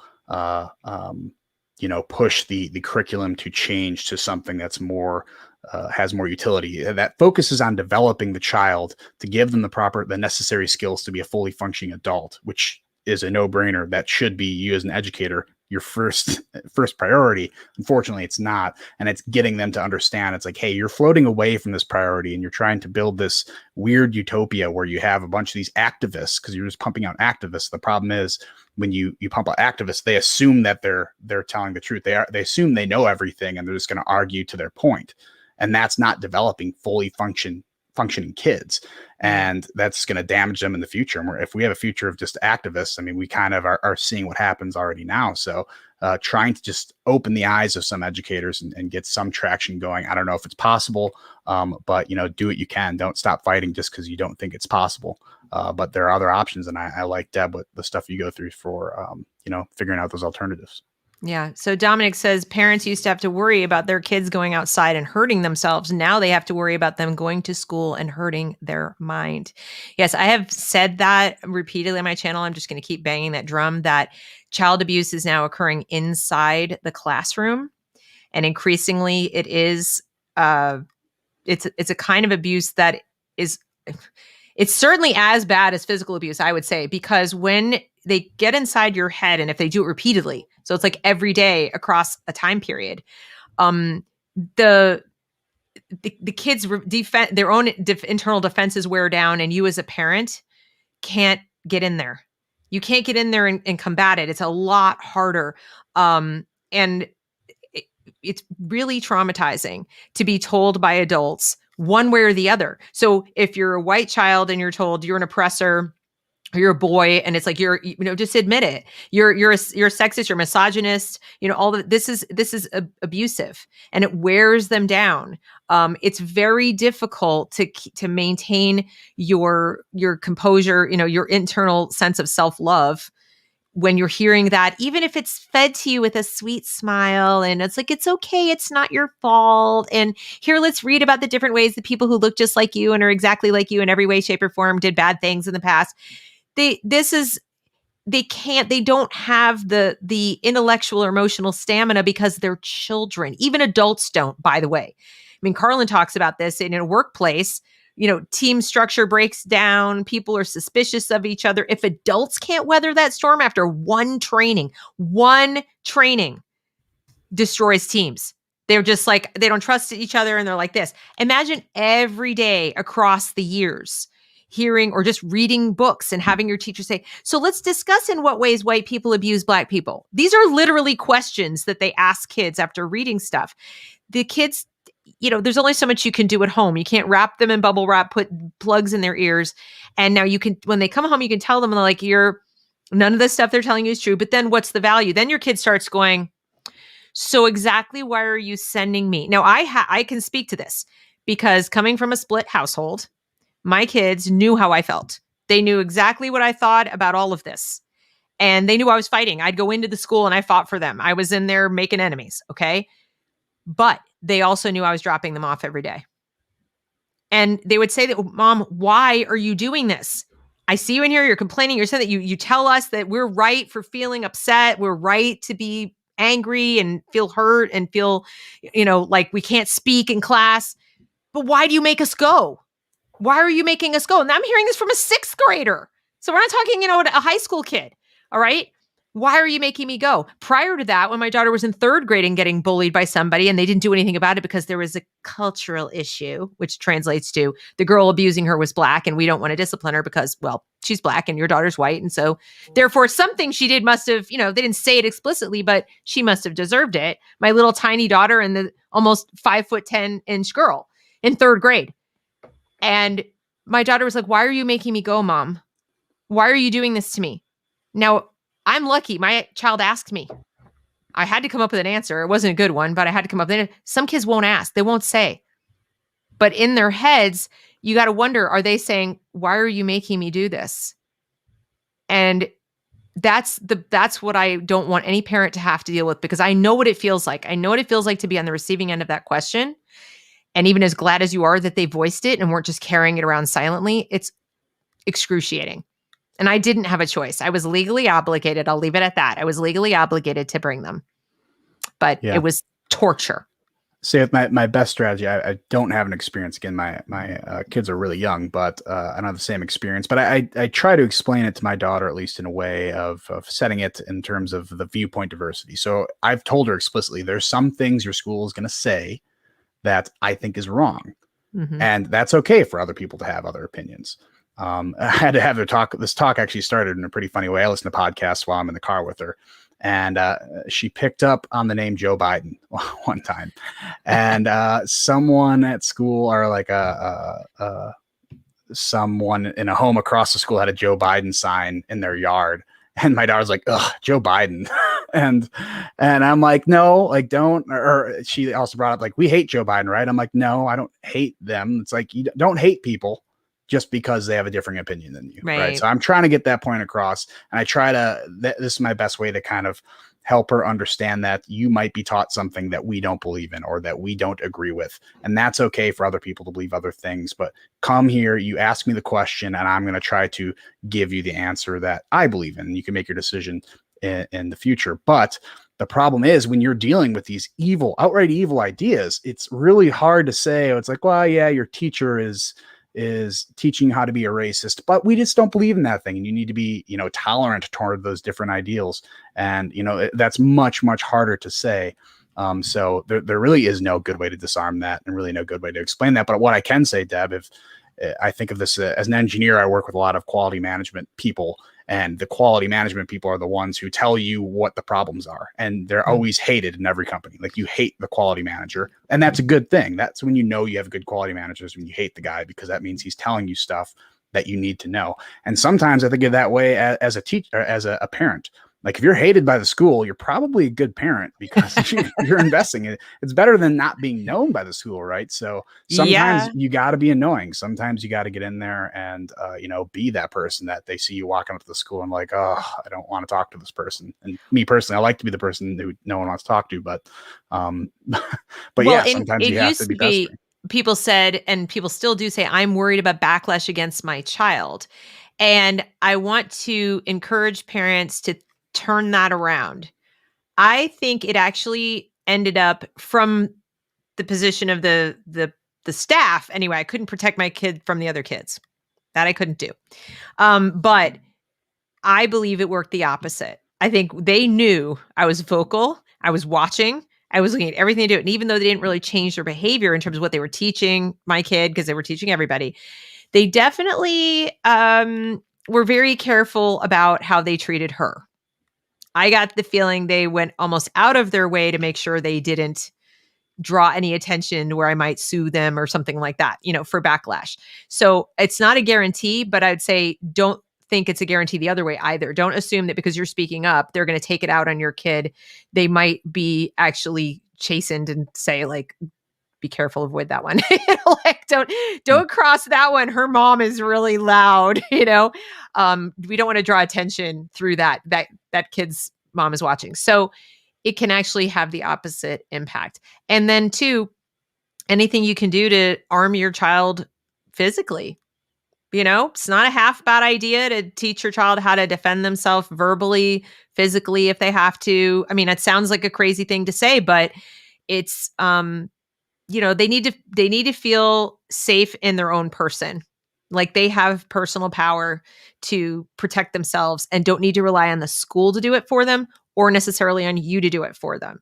And whatever that means, little kid taekwondo, just to feel that sense of confidence, talking to them more about themselves as individuals. Like, what are your ideas? What do you think about this? So that they can start to develop that philosophy we talked about in the beginning of the live cast, you're not too young to start thinking about your own thinking. While you can't think rationally the way an older kid can, even a young kid can start to have conversations with their parent about the world. And I think most important thing is to make sure that you make clear to them that it's okay to not know stuff. It's okay to fail. It's okay to not have the answer to everything.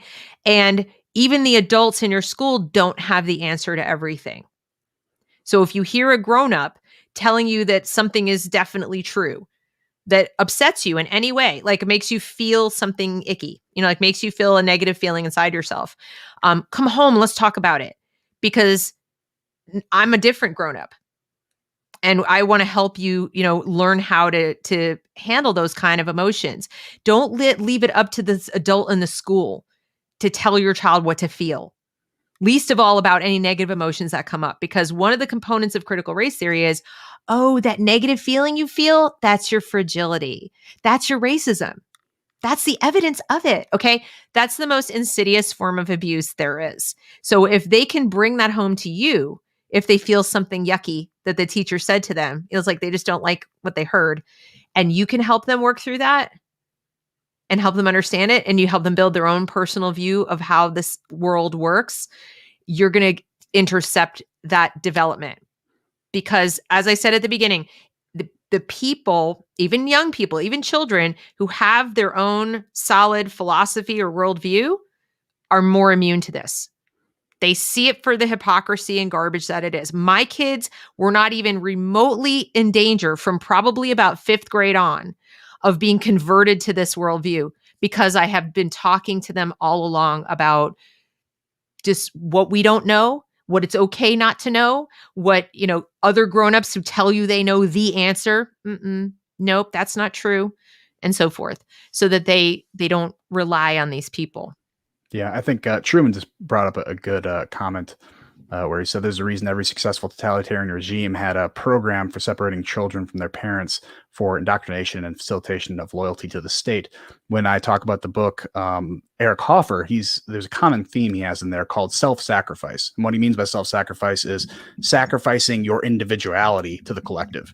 And this is a major strategy for any sort of mass movement, or like Truman says here, totalitarian regime, is when you lose your sense of self in exchange to be part of this new collective that people are trying to indoctrinate you in. So there are a lot of effective strategies like you brought up. I think one of the big ones that I really relate to is the idea of, and I know it sounded weird when it first came out, this idea that sometimes you got to be physical or be prepared to be physical. That doesn't mean you're going out looking for a fight. That's toxic masculinity, by the way. No, it's toxic behavior, but it is important. Both my kids and I am in jujitsu, and I think it's something I want to say Jordan Peterson talked about, that he brings up a Bible verse saying the meek shall inherit the earth, the meek shall inherit the world.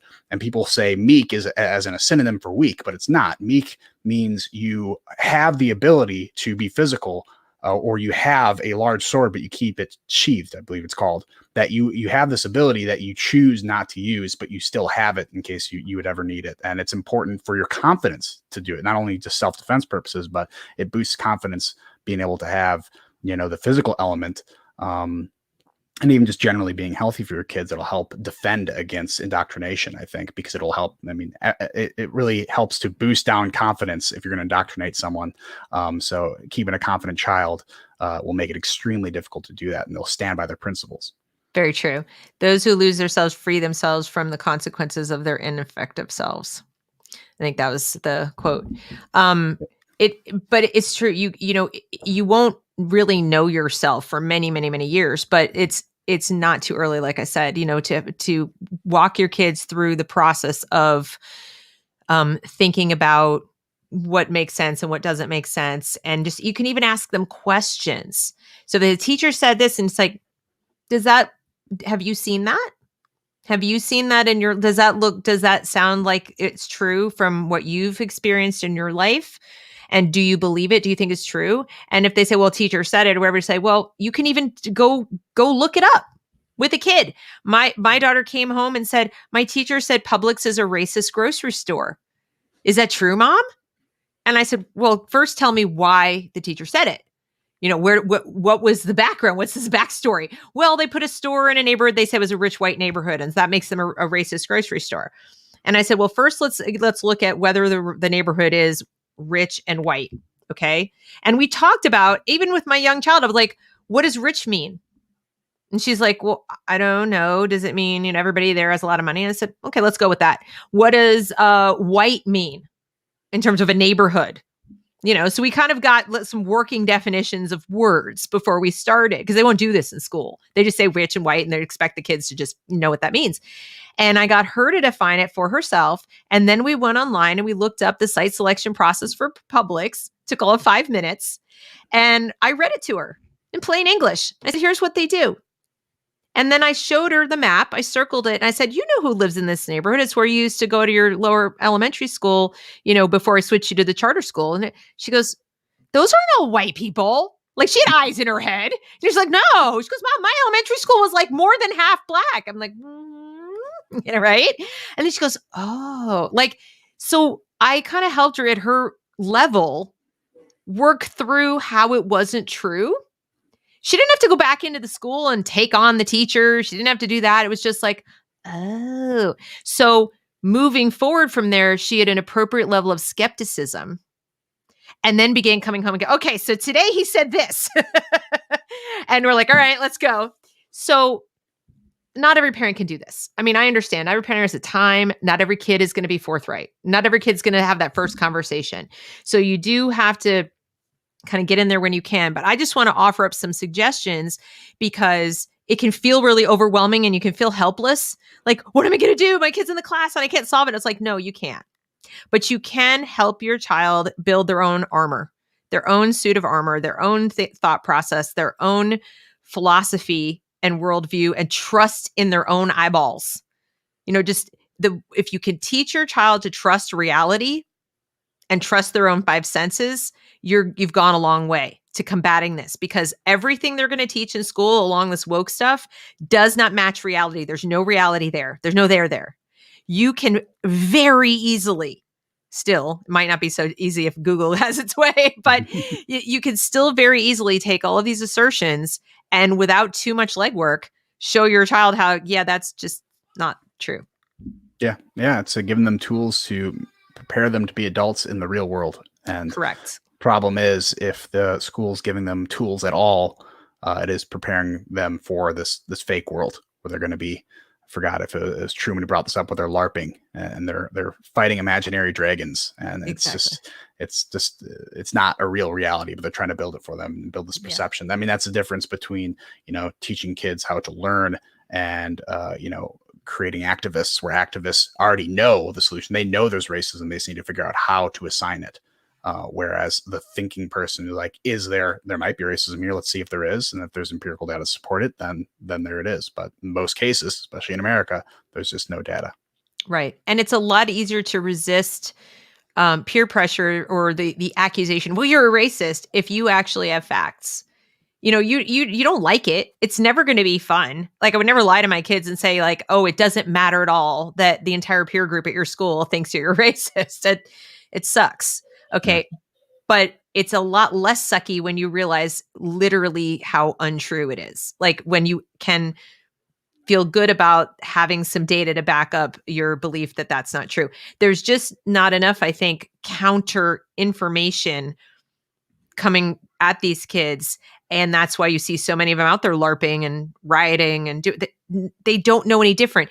And here's something else I want to say too, is that the kids who do figure it out, one where they come across somebody who's an influence who helps them see the light, they get red pilled, whatever happens, there's a process. It's like a depression that they go through, almost like a withdrawal, from drug addiction or something, that once they've been red pill, it's not an immediate like euphoria, like, oh yes, I've been saved from this horrible cult. It's a terrible, terrible feeling to realize that you've wasted even a day, but certainly years of your life living in a world that doesn't exist, believing things that aren't true, and worst of all, harming people. Like, if they get to the point where they are one of those LARPers out there breaking windows, or they actually hurt someone, or they've just said horrible things, or they've wrecked their relationship with you, it's pretty traumatic to come off of that. I mean, Lily Tang Williams talks about where it wasn't even her choice, but she grew up in the Red Guard in China. Mm-hmm. And then when she came to this country and realized all the lies and how much hadn't been true, and what things that she even, nothing terrible, but the things that she believed and participated in, she said it was horrible that so many years of her life wasted That's why she's like, I'm not shutting up. I will never shut up. You're never going to see me shut up because I had 40 years of just waste. And I think when we, as parents, when we think about that, they're like, do you want your child to just endure? Is that what you want them to do for 13 years? Just endure school? No. Yeah. No. Yeah. Yeah. I mean, it's something you really got to actually take something away from. There's a kind of an analogy I thought of earlier this morning. It's for some reason I was talking to my daughter about something, but I told her I learned to swim at a very young age. I learned how to swim because when we went to a pool or the lake, my parents threw me in the deep end, not like slowly walked me in. And that's not the perfect thing to do with all kids. Again, all kids are different. Just saying, I don't want to get sued for this. Trauma. It's great. No. Exactly. But yeah, so that's a way to do it. And then there are parents who will put the floaties on their kids. Okay. That's a good way to learn for a while, but eventually those floaties deflate or they rip. And then at a certain point, the parent has to make a decision. Do I teach my child how to swim or do I keep buying floaties? And then it's going to get to a certain point where there are certain parents who are going to start draining the water out of the pool. Out of the pool until everyone can stand on the bottom of the pool and they're not swimming at all. And now to go on with the kid analogy, you're just in a kiddie pool of urine and Band-Aids. And that's our educational system right now. It just lowered the standards for everyone or eliminated the standards completely. So everyone can just stay afloat by standing there and not learning anything and not actually change their position. There's no tangible skill that they can take to the next level that's going to help them continue to learn and be prepared to be an adult in reality. Right. So I think there's got to be some sort of takeaway. And if your takeaway is activism, you're doing it wrong. You're doing education wrong. You're preparing these little versions of adults to grow up in the real world and continue, success and prosperity that we have right now. Well, I think it's, it is absolutely child abuse to teach children right now that the world is an awful place, or that the world, that this country in particular is an awful place. A, because it's not true, and B, because even if it weren't true, that's not how you solve problems. That's not how you solve problems. I mean, if you saw a parent standing on a street corner telling their child the things that schools tell the kids, life is terrible and it's awful and people are racist and oppressive and, oh, by the way, you're one of the oppressors. Like if a parent was doing this, you would want to intercede. You'd be like, what is your problem? You're teaching your child to be fearful, fragile, afraid, like just mistrustful, angry. You're putting negative emotions into a small person on the basis of your own feelings. It's, projection, whatever. Parents are counseled not to do that. If you come out of a bad marriage, they have a divorce situation or somebody dies or something like that happens. One of the first things I say is you need to keep the adult. You need to protect the children from too much of this. This is not your chance to project all that onto your little kid because you will damage them. And yet that's what they're doing. That's what they're doing. Everything is a leading question. In what ways does this harm everything? In what ways is the world ending in 12 years? And let's talk about how the world's going to end if we don't do something. Climate alarmism, then, the part about like, maybe you're not really what you think you are in terms of gender. Your parents have been lying to you all this time is the implied message there. For 6 years, your parents called you, Jenny or John and told you were a girl or a boy and so forth. And now the school's going, yeah, they might have lied to you about that. That's, might not be true. That's what they're doing. That if we saw a parent doing that about the other parent or about somebody, we would say that's abuse. Why don't we say it when it's school? That's the question that I have. And that's what I want parents to get real loud about, is to say, you can teach my child subjects and basic skills. You may not teach my child thoughts. You may not teach my child ideas. And when I say teach, I put it with like, in quotes, like you may not tell. Yeah. You may not tell. That's why I'm thinking this is a bad game of Jeopardy where you give the answer and the answer is racism in every single quadrant there. Exactly. And you just got to figure out the question, like what is math racism? What is American history racism? What is Western history racism? Like it's always the same answer, and that's Yep. the problem when you give answers to questions that haven't been asked yet. And they're just say, "Here's the answer. Now you guys figure out the questions to it and figure out how they all can lead to the same answer." Rather And than that's saying, "This is how you think about something." Look at your observe and try to figure out, why is this thing happening?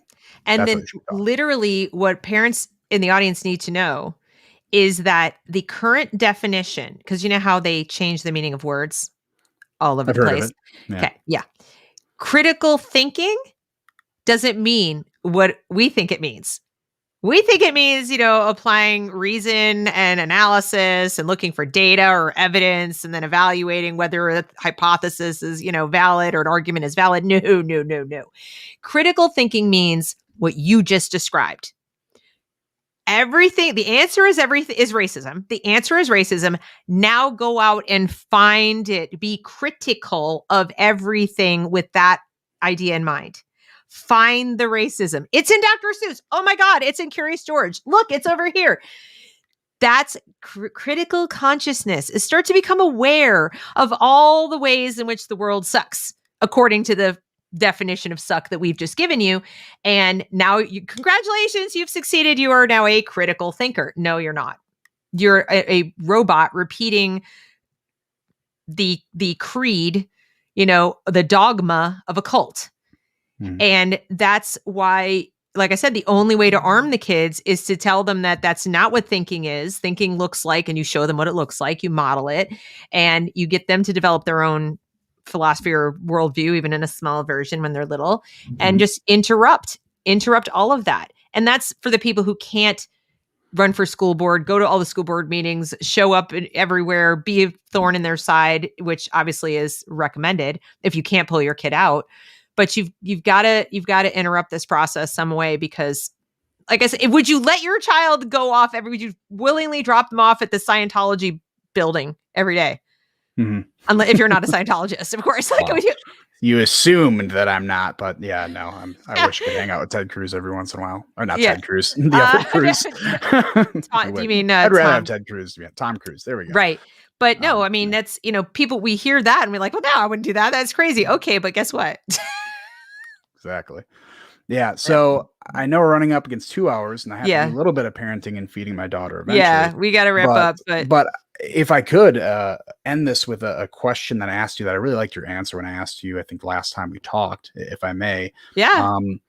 The question kind of went, if you're a parent and you have problems with the school, do you think that every parent has the capability of homeschooling their kids if they prioritize it high enough? Now, I'm going to restrict this question to 2-parent households. I think 1-parent households have already kind of stepped back, whether it's, through their own actions or, the death of a parent or something like that. Obviously, there's externalities there, but do you think if parents were to prioritize it high enough, no matter what their conditions are at the time, do you think they'd have the ability to do that? Yeah, with all your caveats and everything, and trying as hard as I can to be delicate so that people don't think I'm judging if they choose not to, because I am an individualist, and so you have freedom of choice. It's you I'll choose. do the judging here. I'm the Catholic. I'll do the judging. Whatever. Judging. But if you're speaking strictly pragmatically, do people have the capability? Absolutely. Yes, you do. It looks a lot different than people imagine. I think people hear the word homeschool and they picture, first of all, home. They think it has to happen physically in their dwelling. And then they hear school and they think it has to look or approximate school or schooling. And I think that's why I wish we had a different term for it, whether it's home-based learning, independent learning, alternative education, come up with some other name rather than homeschool, because it conjures up all kinds of, on the one hand, it conjures up the Duggars and everybody's sitting around the kitchen table playing the violin and, wearing clothes from the last century, whatever. It's not that. It's you with your family sitting down and, as you said, prioritizing education under your own authority and your own design as one of the things that you place up there with choosing where to live, or, how to order your household, or what job to take, or any of the other decisions you make about your life. And saying, okay, well, obviously job is really important. It's got to make a living, keep the roof over my head. So the hours I work are from here to here. the hours you work are from here to here. And then that leaves these hours that we have left. And what do we do in the summer for childcare? Okay, we do that. Is there any way to approximate that during the year? Let's see if we can like figure out something similar to what we do in the summer when the kid's not in school during the year. Is that possible? Are there other people in our community that are in the same boat we're in? Let's see if we can find them on Facebook. Social media has just made this so much easier. Look, oh my God, in my town, in my county, there are like 17 different homeschool groups of different varieties and religious, not religious, whatever. Oh, wow. I bet I could find a little community of people. So it's you go about the process the same way you would, like I said, like a job hunt or a house hunt or something else. And you just sit down and prioritize it like that, where it's going to work around your family. You don't try to fit into school hours. You're not trying to like organize it so that a room in your house is devoted to school room or something. You can do that, but you don't have to. I know people who are homeschooling in small pods in the inner city at night around day shifts that they work, and or somebody's working a night shift, somebody's working a day shift, or they both work day and the kid is with grandma or with an aunt or an uncle or a neighbor or whatever during the day. And during that day, they're having stories read to them, or they're just working on workbooks, or they're watching documentaries all day. They take away the screens for X amount of hours and they watch. You'd learn more watching quality documentaries in some cases than going to school. Okay. They surround them with books and then they say, when I get home at 6 o'clock or 7 o'clock, we're going to spend half an hour, we're going to do some math that you can't do on your own or whatever. And that's the other thing. People think you got to spend 8 hours schooling your kid because that's what they do at school. But I got news for you. They don't spend 8 hours teaching your kid either. If you distill down, it's kind of like those people go work in a cube. If they're honest with themselves, maybe they put in like 3 hours of actual work the whole day, maybe 2. It's no different in a school. The rest is like hurry up and wait, stand in a line, get into the work as a group, watch the teacher, sit on your Chromebook, try to sneak in text to your friends. Even in kindergarten, you're not spending 8 hours doing things. It's mostly childcare, okay, by people who don't like your children and want them to be indoctrinated. But anyway, but if you look at it that way and you realize I really only, and it's more hours the older they get, but guess what? The benefit is the older they get, the more they can self-serve. And it doesn't, you don't have to wait forever. My 7-year-old had a little box with her work that I put in there for her to do. So I could go off and do other stuff on the computer all day or whatever.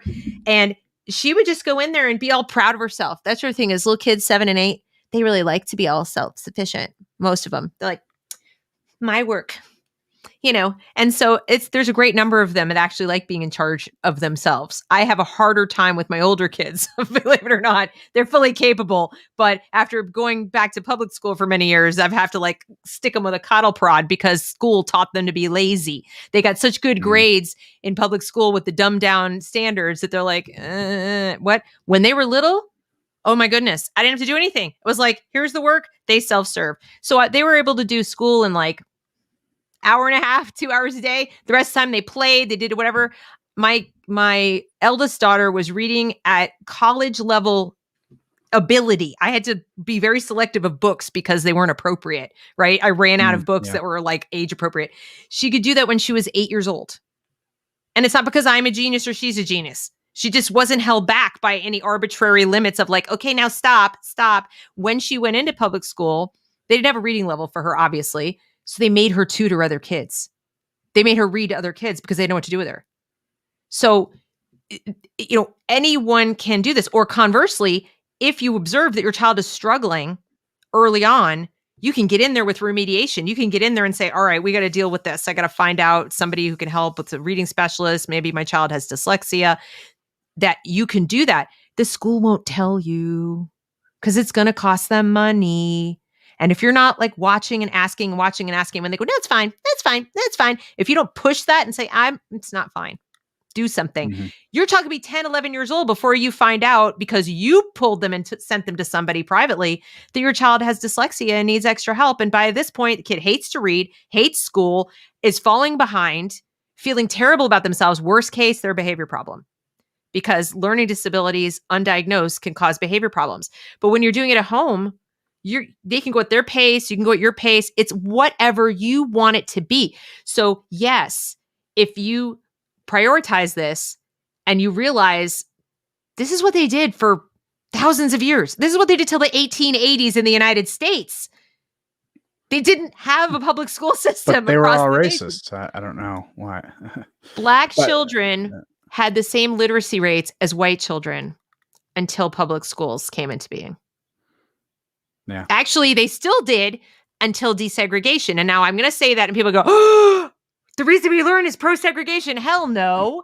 Segregation is evil. But the one upside was they were protected from the low expectations of the public school that said, oh, no, because you have high expectations of your own kids, when you're trying to protect your own kids. So that's my answer. Yes, you can. And I already took some of these strategies that we talked about previously, threw them over at my fiance, and we're actually going to try to implement some of them this summer to see if it'll help supplement her, I'm going to say, subpar year in education in our area, where they just started go into full-time school 4 days a week ago. So Right. going to help her Exactly. catch up. And yeah, if it works out, I'm definitely going to consider do it full-time. But if anyone here is from my community and not in Deb's community, I don't know what you're doing, but make sure to join. I know you have a lot of great tips like that Thanks. during all your And videos. So that's and why I really like likewise. your stuff. Yeah, Thank you. Likewise, I'd please appreciate it. check out Engineering Politics. You've got the podcast on YouTube. This will be made into a podcast, and you might even take clips. I don't know. You're good at that. I'm not so good at Yeah, clipping. we'll see. But regardless, it'll be both places, so you can listen if you miss parts of it. We hope to make this a regular thing. We might get more organized about what we talk about. We're just kind of feeling our way here, but thank you for everybody for coming and for listening to us and adding your 2 cents. But I hope, like I said, I hope that everybody is just empowered. That my goal is to just encourage people, empower people, and have them realize they're not crazy. You're actually very sane. And, go towards the fire. Speak out, even in a small way. Speak out. Yep. Don't apologize for loving your kids. No. That's a big one to me. Like they're the most special thing in your life, and you got to take care of them. That takes some investment on your part. Yes, very much so. So, all right, I'll check you. I'll see you in the back end of this. And thanks everybody for coming. And we'll see you next See you time. guys. Bye. Bye.